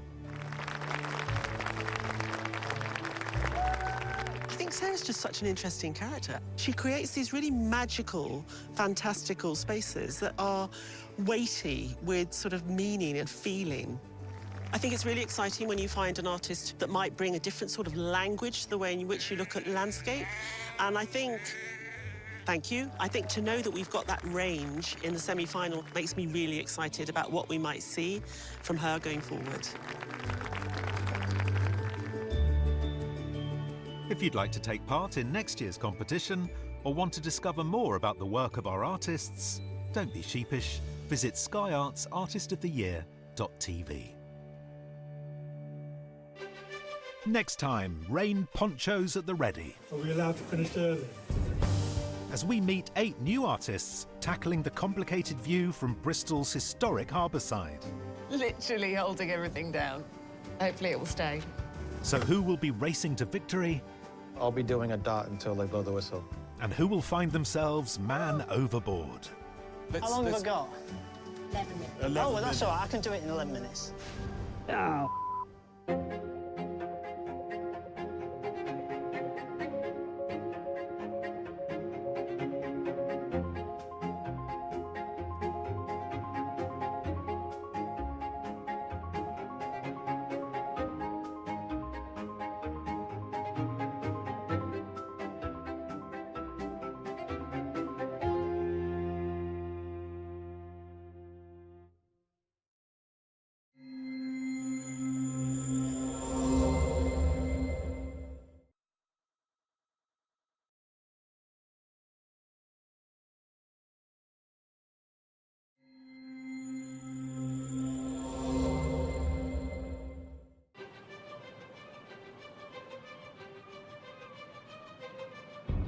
Hello and welcome to Bristol, home of world-famous street artist Banksy. Today's 8 artists will be looking across the harbour to the brightly coloured houses of the city's Hotwells district. So will one of our pod artists actually be Banksy? Keep an eye out for telltale spray cans. It's a brand new episode of Landscape Artist of the Year. It's Heat 6. Literally holding everything down. Hopefully it will stay. And time for 8 new artists to weather the ups and downs of the British summer. Are we allowed to finish early today? As always, our 3 judges are on hand to support them. What are you up to? I've drawn some lines with a ruler. I think, Mike, we might need more. No. Yes. With 50 wildcards along for the ride. Do you paint on the train? No. Or just chat? Well, we weren't sitting together the second train, We were weren't. Is that because you don't get on? No, or? so I was in first and she wasn't. The artists are all competing for this year's prestigious £10,000 commission. A chance to follow in the footsteps of Van Gogh, Monet and Cézanne in the sun-kissed landscapes of southern France, creating an artwork for the Courtauld Gallery in London.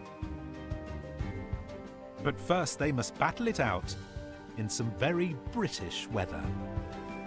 I think we may have a few fraught artists. Yes. We may need to set up a helpline. From the pub. Yes, from the pub.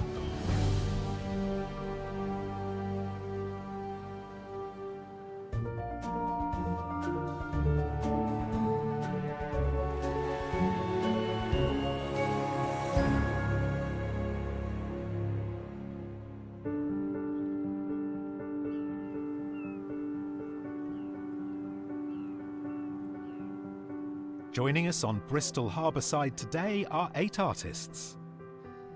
London-based painter Raoul Orzabal, collage artist and sculptor Mike Benyon, also from London, Beth Blakeman-Sheed, a luxury retail manager from West Sussex, and Hash Akib, a professional artist from Westcliff-on-Sea. I've watched the programme for quite a few years and it was on my bucket list, so it's very exciting. This is the worst point, just waiting to paint. This is what I'm not good at. Yeah.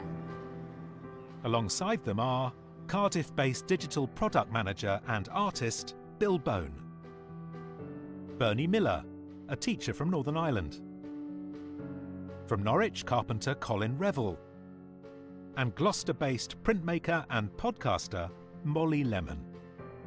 I think I'm about as prepared as I can be. I didn't think I'd get into the programme, so I'm not thinking about winning at the moment. I'm just trying to get through the day.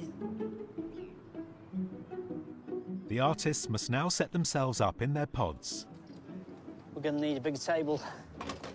alongside the artworks that secured them a place in today's heat,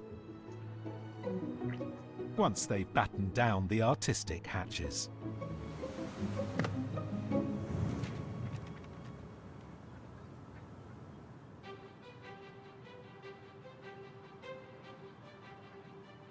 Artists, your challenge is about to begin. You have 4 hours to complete your masterpieces. Your time starts now.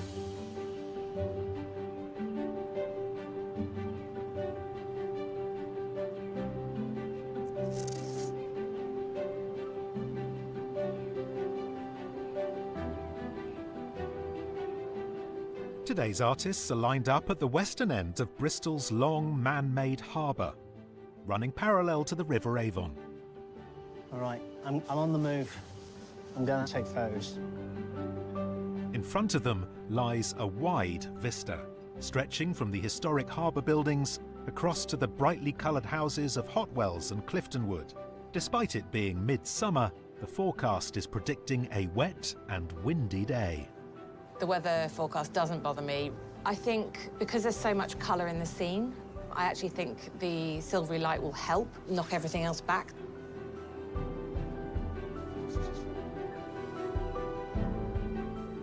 I have mixed feelings about the view. I think it's very, very pretty. As an artist, it's going to be a bit challenging because there's a lot going on. I definitely want to get the houses in. I definitely want to get some water in.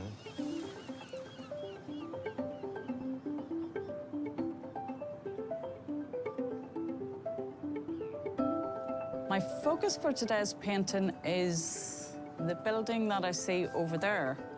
It's quite important to the area because it actually helps the silt so that the harbour can continue working, and I think that's quite important to show. Bernie Miller is a teacher from Northern Ireland. Her romantic depiction of the Mourne Mountains, close to where she grew up in County Down, took 6 hours to produce. Bernie, we gave you this absolute chaotic landscape, and you thought, I'm going to do that. Yeah, because although that's very beautiful, that has history. Your submission, beautifully rural, not a building in sight. But I presume your natural habitat, when you're a plein air painter, is no buildings. Under the hedgerows. Now here we're under no hedgerows. We're above water and very manufactured, yes, but working with nature, which is why that's important. Okay. Well, I'm glad we're in a city with a lot of narrative. Yeah, I will crack on. When do we have a break, though? What? We've just had a break talking. A wee cup of tea would be great.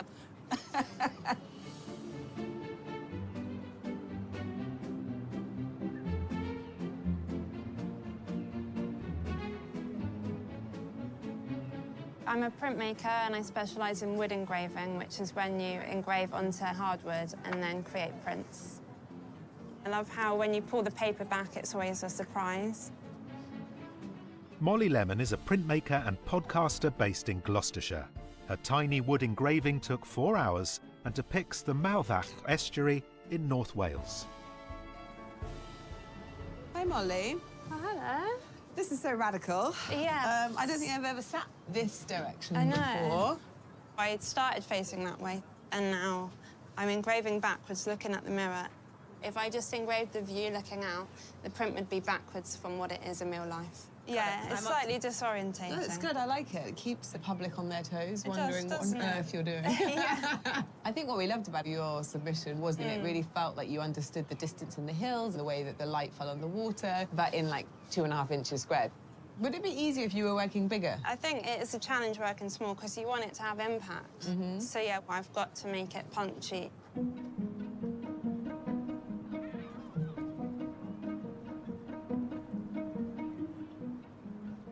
So, a nice place to live, good place to visit, nightmare to paint, surely. Do you know what one of the artists said to me? What? He looked forlornly across at this view and he said, Ty must have had a reason to put us here. Don't say. He did. No. I'm not saying which one. God.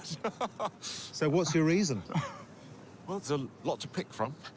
It's just too much, isn't it? Yes. You've got to make decisions early on before you get embroiled in it. As I'm looking, there is foliage and greenery that could be used in a very good way to counterpoint certain things. It's going to be a difficult job.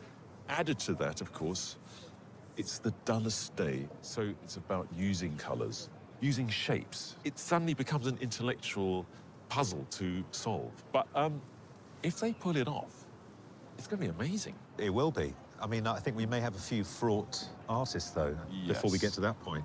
We may need to set up a helpline. From the pub? Yes, from the pub.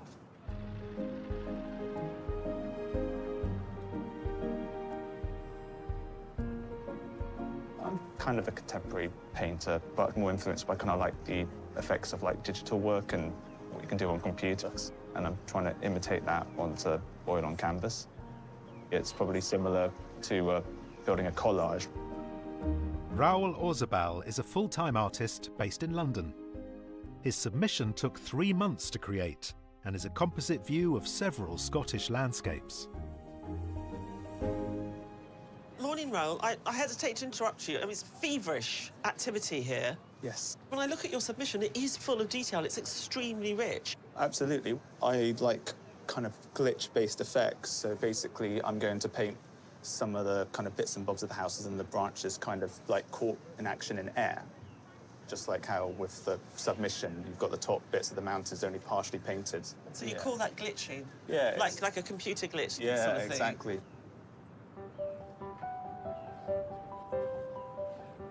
I'm a watercolour artist. I'd say sort of contemporary abstract, very loose style. When I paint landscapes, I like to tell a visual story of the day. I'm more suited to cityscapes and stuff like that. That's my thing, you know. I don't really paint water so much. Be a challenge, which is good. Colin Revel works as a carpenter in Norwich and paints watercolours in his spare time. His submission was inspired by a photograph taken in Paris, depicting a giant statue of artist Yayoi Kusama. It took 3 days to create. Hi, Colin. Oh, yeah, all right. Oh, this is a nice, good-looking bit. The big watercolour brushes out, the paint's going on. Sorry, this is the exciting bit, but with watercolour, you have to really think about what you do before you put it on. Any mistakes, I can't cover up very well. We loved your submission. It was very unusual. I mean, today you did have an opportunity to put in I dashes did, yeah. of colour in a very similar way. That, for me, that's a bit of a trap. So what's the priority then? Just the atmosphere, really. I guess there won't be too many hard lines. I don't like sort of hard edges and things. I like quite soft lines. Further down the harbour, another group of eager artists are arriving. All set to tackle the complicated view and the ominous weather. It's our 50 hardy wildcards. I've seen the weather forecast, yes, and it's going to be mighty wet. Summer or winter, it doesn't really matter. I'm used to the rain. I hope it doesn't rain, because watercolour, there's enough water in here without the rain. One wildcard will be chosen as today's winner, with a chance to take part in this year's semi-final. At this precise moment in time, I'm panicking completely because I can't find a single pencil. I think I've left the entire pencil case at home.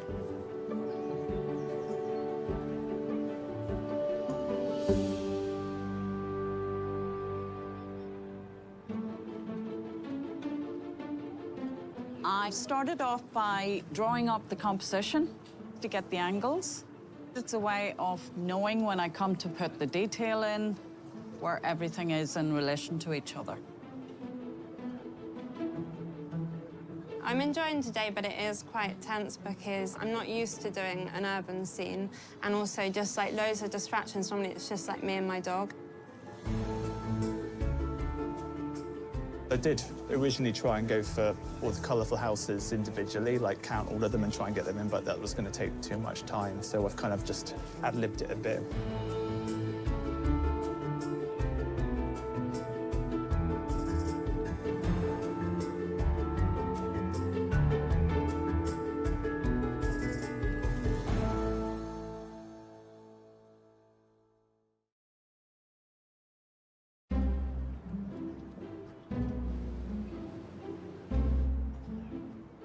Lined up along Bristol's historic harbour side are today's 8 artists. Faced with a flat grey sky, one artist has chosen to look on the bright side. I guess the thing that makes my work stand out is definitely marks and colours. I used to be very realistic, but I've definitely loosened up a lot more, so more freewheeling brushstrokes. Hash Akib is a professional artist based in Westcliff-on-Sea. His vibrant submission of Southwold in Suffolk depicts a somewhat familiar scene. Houses, painted in bright colours, lined up along the waterfront. Morning, Hash. I mean, there's a lot of sort of blocking that's going on. Yeah. And they're very large brushes. But presumably you go in with the detail later. I'll do a lot of damage with this one, Yeah. just to cover the thing. And then later on, I mean, I don't go down too small. I actually like the clumsiness of a big brush doing a fine line. So you must feel very comfortable because you produce something not a million miles away from what we're looking at today. One of the things we really like is that sort of level of busyness and density, but then there are also these lovely moments of pause, like having to go up the green to get to all the houses. I always like some areas where I almost just leave them minimalist.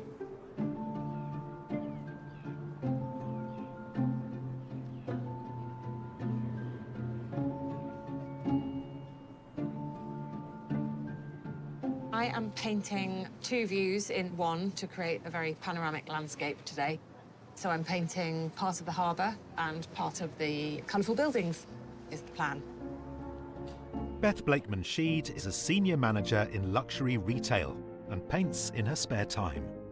Beth's submission in oils took 5 hours and depicts a hot, dusty evening in Marrakesh, a far cry from today. You've chosen a very complex and wide view. Yes, I may regret that. But I'm trying to just sort of get things broadly in the right places, but I'm obviously cutting out large chunks of what we can see. I mean, I look at this view and I think it's impossible to get your head round, but actually you've done that by just picking the pieces you want to paint. Yes, I think just trying to get a sense of this panorama that sits in front of us without it looking too straight-liney. Yeah. Let's talk about your submission. It's quite the opposite of today. Completely it's full the of opposite heat, of today. It's full of colour. Yes. Are you able to work in a different mode? I'll find the colour and I'll find some contrast in there. Yeah.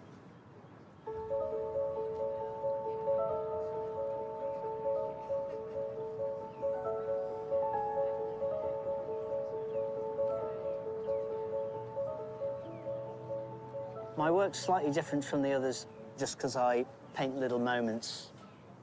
Today I've taken photos of little details I can see.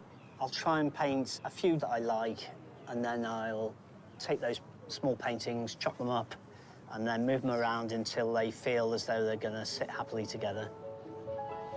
Mike Benyon is an artist and sculptor. His landscape collage was inspired by a family trip to a small Italian town and is made up of 4 painted vignettes mounted on an old newspaper.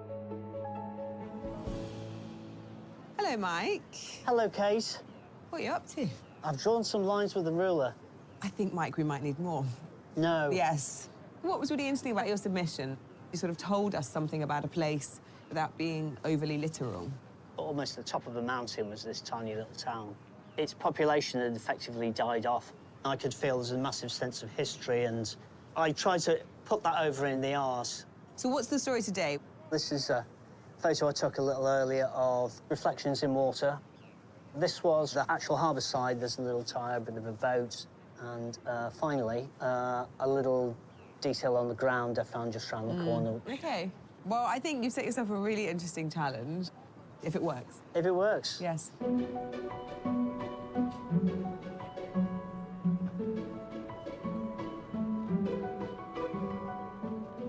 I painted a pointillist style, and that's basically because I've never really kind of gotten on with big brushes.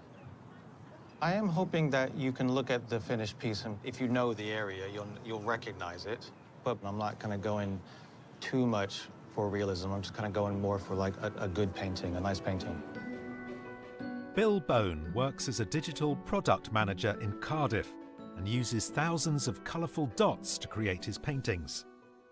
His submission of Nelson's column in Trafalgar Square took 15 hours to create. Bill, your technique of breaking things down to these marks takes the viewer time to translate, but because you're doing it, you can see what the effect is before you get there, in a sense. So I guess what you're saying is you're calling me Neo from The Matrix. I see everything in dots. Yes, yeah, exactly. Yeah, Maybe in a complimentary way. No, yeah, absolutely. Good, good. So, Nelson's column is so iconic, and one could suggest touristy. Yes. But was that part of the challenge? Yeah, absolutely. I just love all the history behind it. Does the narrative of this place, has it played a role? It's just shapes and forms, yeah? Yeah, shapes and colors. Okay.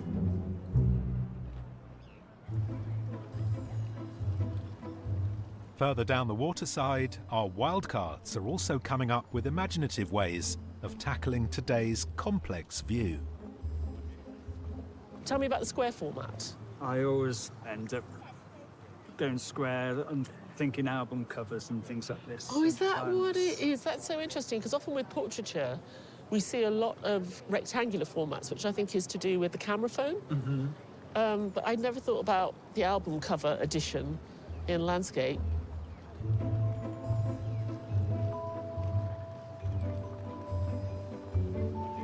You haven't left much room for sky, which I think is no bad thing today. Deliberate decision today. Distinctly unimpressive sky. Not a lot to go on. No. It might develop, but yeah. no, it's just... I think if it develops, it's going to develop into rain.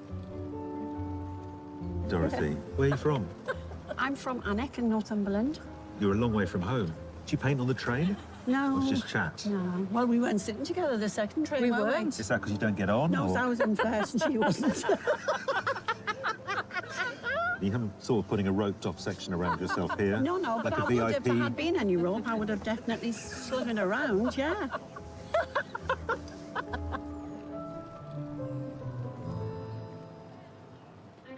Along the water from our very important wildcards, Oh no. our 8 pod artists are nearing the end of their second hour. I've gone beyond lines and I've moved into freehand drawing. I've applied some paint, as it is a painting competition largely. It's going all right, but slower than I expected. Currently, I'm trying to pace it so I don't jump into doing the details straight away. At the moment, I think I'm on schedule, so I think the plan is working out. I am putting in contrast at the moment. I'm happy now I've got a brush in my hand and I've put the pencil down. So yeah, it's all good.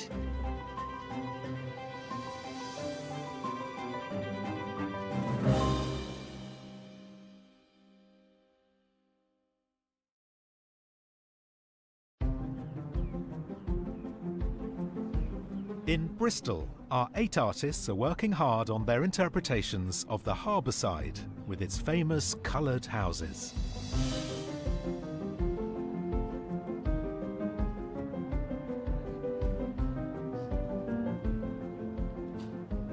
How's it going, Bernie? I'm at the part where I need to actually be able to get the reflections in and then build on the atmosphere. What's going on around your neck? This is Don't tell me that's to keep you cool. It is. How cool do you need to be? I was expecting it to be warm. Look, you've got to try this. Okay. It's not going to blow my toupee off, is it? Mine too. I'm not sure my hair's insured for this kind of thing. Molly, tell me what you're up to at the moment, because I can see little bits of colour starting to emerge. What's happened there? So I've printed 3 layers so far. This is the print as it is now. What made you feel that you wanted to go more with the pinks today? I think it's the fact that I'm in like a man-made landscape here, so it felt fitting to add in those like stronger colours. I always love the blocks. Maybe I'll just take it now.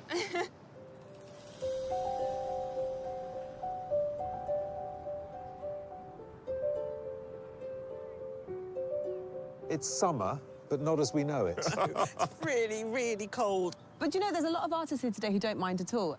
This location could be very twee, you know, the boats and the coloured terrace houses. If you added in a big blue sky. Yeah, maybe it would have been too sweet. Yeah. So luckily it's really horrible and grey. Yeah, excellent. Molly's working so small. It's obviously a woodcut. It's very... I mean, can you tell how she's getting on at this point? You can't. But I think printmakers, it's the last pull of the day where all the information is there. That's when we can judge it, yeah. I'm a bit worried that she could overcrowd that 2.5-inch by 3-inch block. I mean, it is absolutely minuscule. Mike's been saying all morning, I think almost since we started, I'm behind, I'm behind. I get the sense with Mike, though, once he's decided on the images, the paint applies fairly quickly. I think it's quite sort of haphazard and quite rough. But, of course, the skill in Mike's work is how it all comes together at the end. I think he's got to make sure that there's a sort of a feeling that all the pictures belong together and they have the same texture. For him, I'm just worried about time. A gust of wind blew half of Bernie's gear into the dock earlier on. Oh, no. So how's she getting on? It's got a kind of German expressionist sort of crudeness and rhythm to it. The problem is she's painting very slowly, and you're thinking, come on, like, get on with it. And she's been wandering around and having chats with friends. I love what she's got down. It's kind of like a mouthful of wonky teeth. Everything is in each other's space. So maybe she's right to be wandering around because you don't want to overwork that. Bill, are you getting the point, or is he driving you dotty? And I think one of the things that he's doing really effectively is using the style that he's got to create these layers that kind of conceal and reveal the image in interesting ways. At the moment, I'm looking at those dots, and they make no sense whatsoever. But that's pointillism, isn't it? Yeah, it's kind of interesting. Hash's painting is already a riot of colour. It's practically his submission Mark II. We spoke before about the view, and I was saying, oh, to get through this, you're going to get a plan, and you're going to have to draw it. It looks like he's going in sort of rather... rogue. Yeah. He's just reacting, actually, quite instinctively to what he's got in front of him. Colin, how's he doing?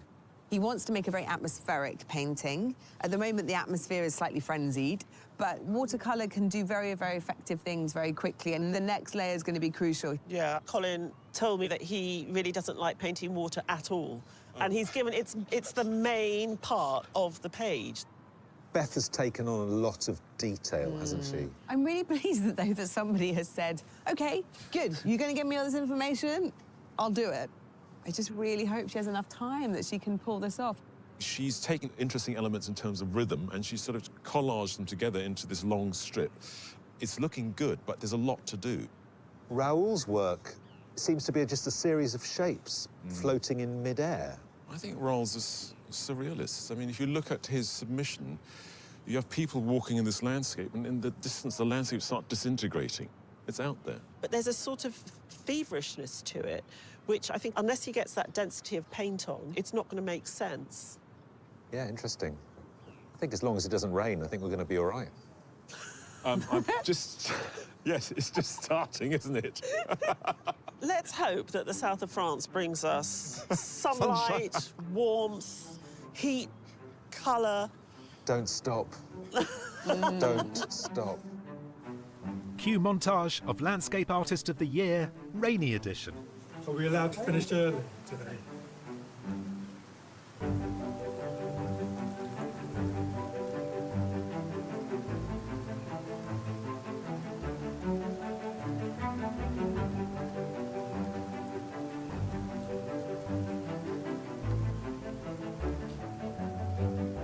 Beth, it's a beautiful day in Bristol.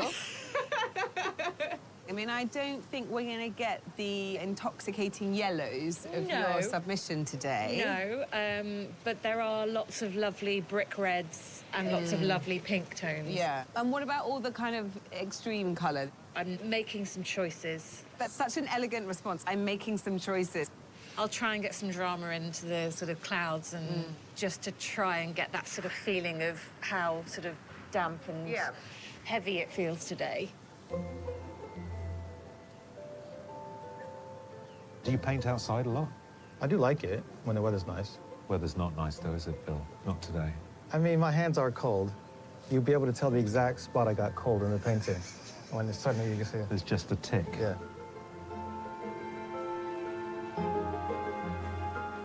I'm doing the kind of like the flying, eroding bits now, where I've kind of looked like I've erased bits and bobs of it. Fills up the kind of like the blank sky a bit as well.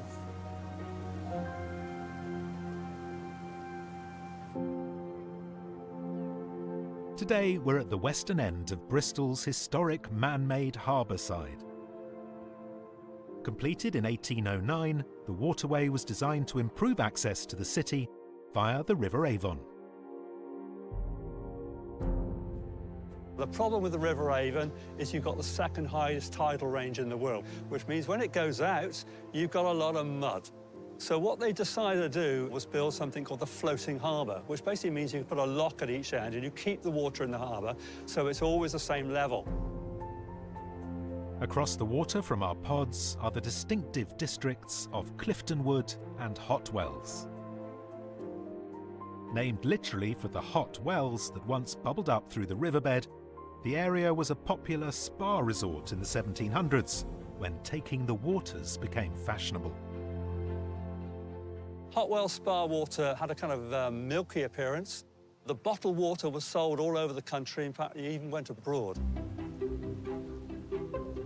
By the end of the 18th century, fashions had once again changed, and the spa bubble burst. From the 1970s onwards, Clifton Wood took on the kaleidoscopic appearance, which makes it so recognisable today. There's a certain ex-mayor of Bristol who claims that he was the first person to paint a house bright colour. I think it was terracotta red. He claimed that his mate painted his house blue and so on. And of course, this is what creates this wonderful postcard view of Bristol that we have today. I even painted my own house bright yellow as well, so.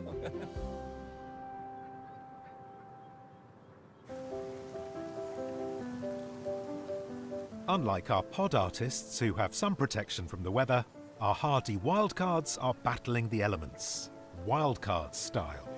I brought my wife with me today. She's got the umbrella ready, trying to get as much done as I can under the umbrella before I can put the watercolour on.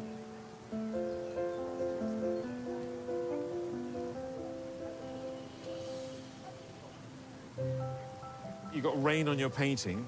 Yeah. I'm hoping it's not going to damage it. It looks very impressionistic. Mark making is my thing, and colour. Mark making and colour? Yeah. Well, this is perfect for colour. Yes. It's time for our three judges to choose just one of the artworks as today's winner. It was you! You're our wildcard winner! Oh, thank you. And you've won this umbrella. And it's Simon White from Warwickshire's brightly coloured, energetic depiction of the Bristol hillside that's the judge's favourite. So full of energy, and we just love the way that you're able to pack so much in without overworking it and just it to be so vibrant. Congratulations. My pleasure. Well done. Thank you. Thank you. I'm shocked. I've just come here for the day and overwhelmed. Simon will enter a pool of wildcard winners, one of whom will be chosen to take part in this year's semi-final.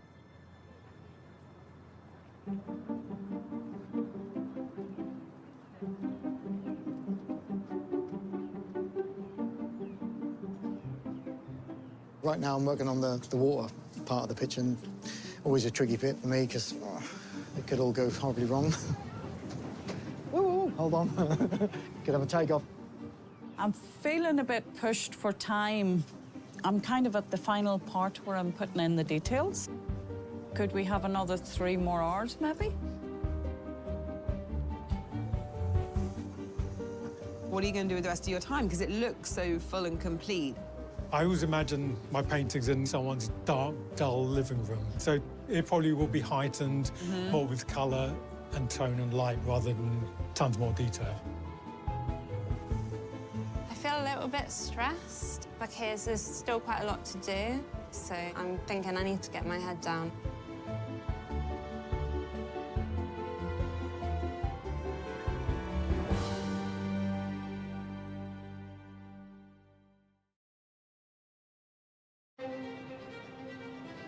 On the banks of Bristol Harbour, the tension is mounting as our 8 artists near the end of their 4-hour challenge.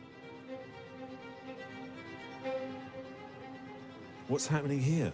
I'm finally going to stick them down onto a piece of board. I just did a quick switcheroo with them. And this works?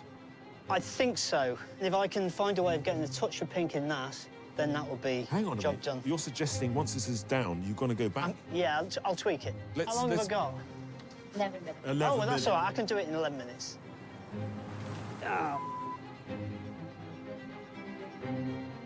I guess I was panicking a bit, but then things have kind of improved when I added in the water effect. Just kind of like just playing around with my head, saying, OK, this needs to be done, that's next on the list. A lot could go wrong at this point. If I slip now and I cut the words, that's it. I can't stick it back on, so I've got to keep steady hands and focus. Beth, Yes. we're running out of time. We are. I see Everything's quite a happening. lot of unfilled space. It will get there. I'm just going to throw some clouds and some sky and some water. Right. You know, half the painting. I just need to just do that.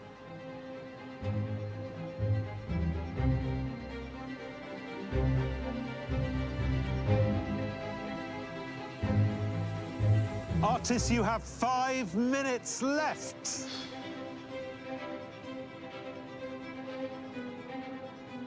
I'm trying to like kind of just slow down now and not kind of get too panicky. I'll be doing a dot until they blow the whistle.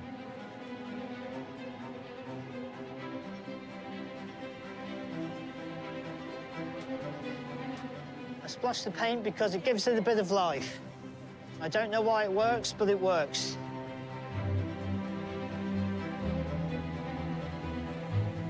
Artists, your time is up. Please stop what you're doing and step away from your easels. I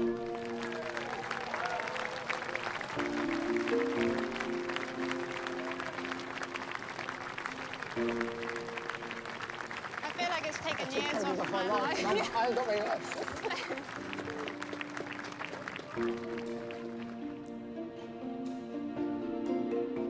With their 4-hour challenge behind them, the contestants now wait to see who will be one step closer to winning this year's prize, a £10,000 commission for the Courtauld Gallery. The winner will be travelling to the south of France to create a landscape inspired by impressionists such as Pierre-Auguste Renoir. The thing about Renoir is that he's doing something quite radical. There's a wonderful framing of the scene with the trees, that lovely featheriness of the brush. And of course, what Renoir was really looking for, like all those impressionists, was a sense of feeling, a sense of that fleeting moment. There's a richness of natural formations and landscapes that we're going to be giving these artists. So what we need is an artist who really manages to convey that sense of place. To protect the paintings from another possible downpour, the judges seek shelter in a nearby boat shed to take a look at the finished artworks. Quite a grey, cold day in Bristol. Yeah, but a lot of colour. Yeah. They've all had to find different strategies to try to deal with that sort of chaos of information. I think Mike's individual landscapes are very beautiful, and he can really think about the way that the image has been collapsed and compressed. So actually, they look like vintage photographs. Yeah. I don't understand this flourish at the end and the harshness of the white paper that it's gone on. The white is taking me too far away from the real thing. Yeah, I think he should have a little bit more faith in himself as a landscape artist to just give us those 3 pictures. I'm interested in seeing how Molly conjures sky and water. I think it's beautiful. For something so small, it's telling a lot about the mood and the feeling of today. Because it was overwhelming, wasn't it, in a sense? It was that a view. difficult landscape. So it's interesting that overwhelmingness is present in that It's small something space. so Yeah. small. Yeah. Colin, I mean, that sort of use of the water. But I think he's done it really well. It's as if that red of the brick is like blood leaching into the work, and you've got it counterpointed in that bottom left-hand corner. Well, he wanted atmosphere, and it's a painting of atmosphere, isn't it? And it feels like today. I know that that person is cold.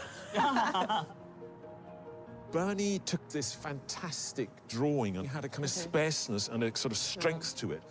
And as she started adding the colours, because you didn't have enough time to layer it, it's caught in this between bit between painting and drawing and hasn't quite got there. Yeah, I wanted to see it more complete. It's funny because I feel like this is the painting that you see instead of seeing the overworked one. When you look at Raoul, I look at the way the greenery seems to be rolling away, and there's something weird and wonderful about it, and slightly naive. And in a funny way, as one looked out in the scene and you started concentrating on things, things did start falling apart. I wonder whether he's just painting the experience of painting in a funny way. Hash was kind of a pleasure to watch. You know, he really enjoyed these big marks full of colour. I think it's almost, for me, a painting in two halves. I really like the top half with this kind of deconstructed foliage and the houses nestled in there. And then the bottom half, it just sort of lacks the same tension. That's going to work really well, then, because I would like the bottom half. OK, well, great. I find that top half, it's almost like it's a postcard, whereas the bottom, for me, feels more painterly. Bill's is curious. I end up seeing the dots rather than seeing the overall scene. I get sucked into that. It's like the suspension of disbelief. Your eye won't understand the language he's using. It does look like a Lego block where he's to put 6 dots in to make the house.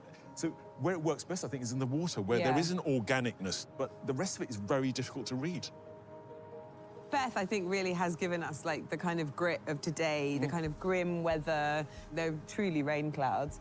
I love this slice and the ambition of wanting to take on the full harbour side, to really take it in its complexity. And it's incredibly well structured as your eye works its way along that very narrow sliver. I must say I prefer the left side. I think there's more variation in the shapes. It's really hard to pick out 3 today, I have to say. I've got 2 definites.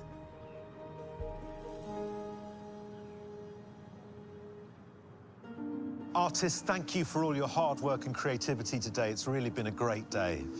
The judges have now selected which 3 of you will go on to the shortlist. The first artist is Molly Lemon.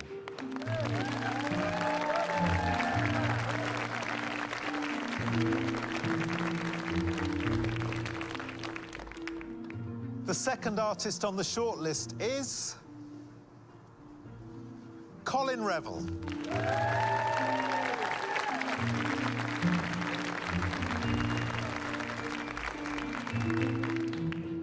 The third artist the judges have selected is Beth Blakeman-Sheed.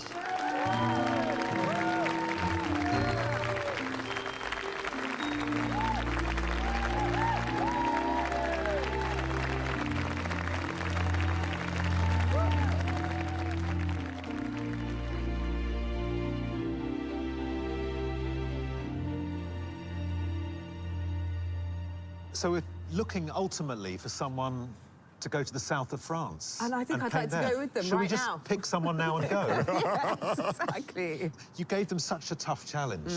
It was so busy, that view. These 3 that we've selected, we feel, are the artists who really found a very successful way into today. You know, good storytelling. When I saw today's view and I saw what Colin had done in his submission, I thought, oh, those bursts of bright colour, there they are on the houses. But that's not what he gave us at all. No, he went for mood, emptiness, soulfulness, and that wonderful reddy brown. He allowed it to carry all the way through. He's very good at mood. And you look at his submission, you know that summer light going down a Parisian street. And today, the total lack of light has made that murky water barely shimmering. It really takes you there. Molly, I mean, we're talking about artworks that are quite hard to see from here. Yeah, I mean, the submission is all about, like, expanse, distance, scale, monumentality of nature. And then today, it's like a sort of really tightly knitted jumper or something. They're quite demanding of the viewer because they're kind of like grabbing you by the shirt collar and pulling you in. They're demanding if your eyesight's not very good, that's for sure. Thinking forward to the south of France, Yeah. you know, the size and Carry-on the luggage. medium. Well, it's obviously easy to get on the plane. Yeah. But is it a positive or a negative? I think so. I think she's looking, you see in the left-hand side with the submission, it's all about light. That's exactly what the Impressionists were about. In fact, all of these three think about light in a really interesting way. I can't help notice that Beth has similarities in some ways to Colin, in the submissions both played with a dramatic perspective, and today they abandoned that somewhat and gave us a more sort of flat-on view. What you do see, though, is her adherence to one particular set of colours. She sort of allows a colour palette or a range to be the hero in a particular painting. She's clearly someone who reduces the palette and then plays with those volumes, I think. I mean, it's crazy how hot that place is and how cold that place is. It's windy. The clouds are moving across the picture. Yeah, and that heavy one that sits above the chimney. I mean, I love that one. That's great.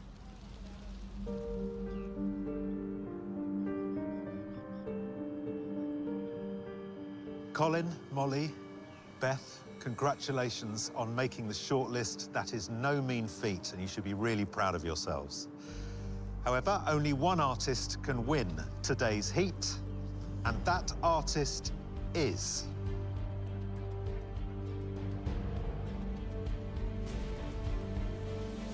Molly Lemon.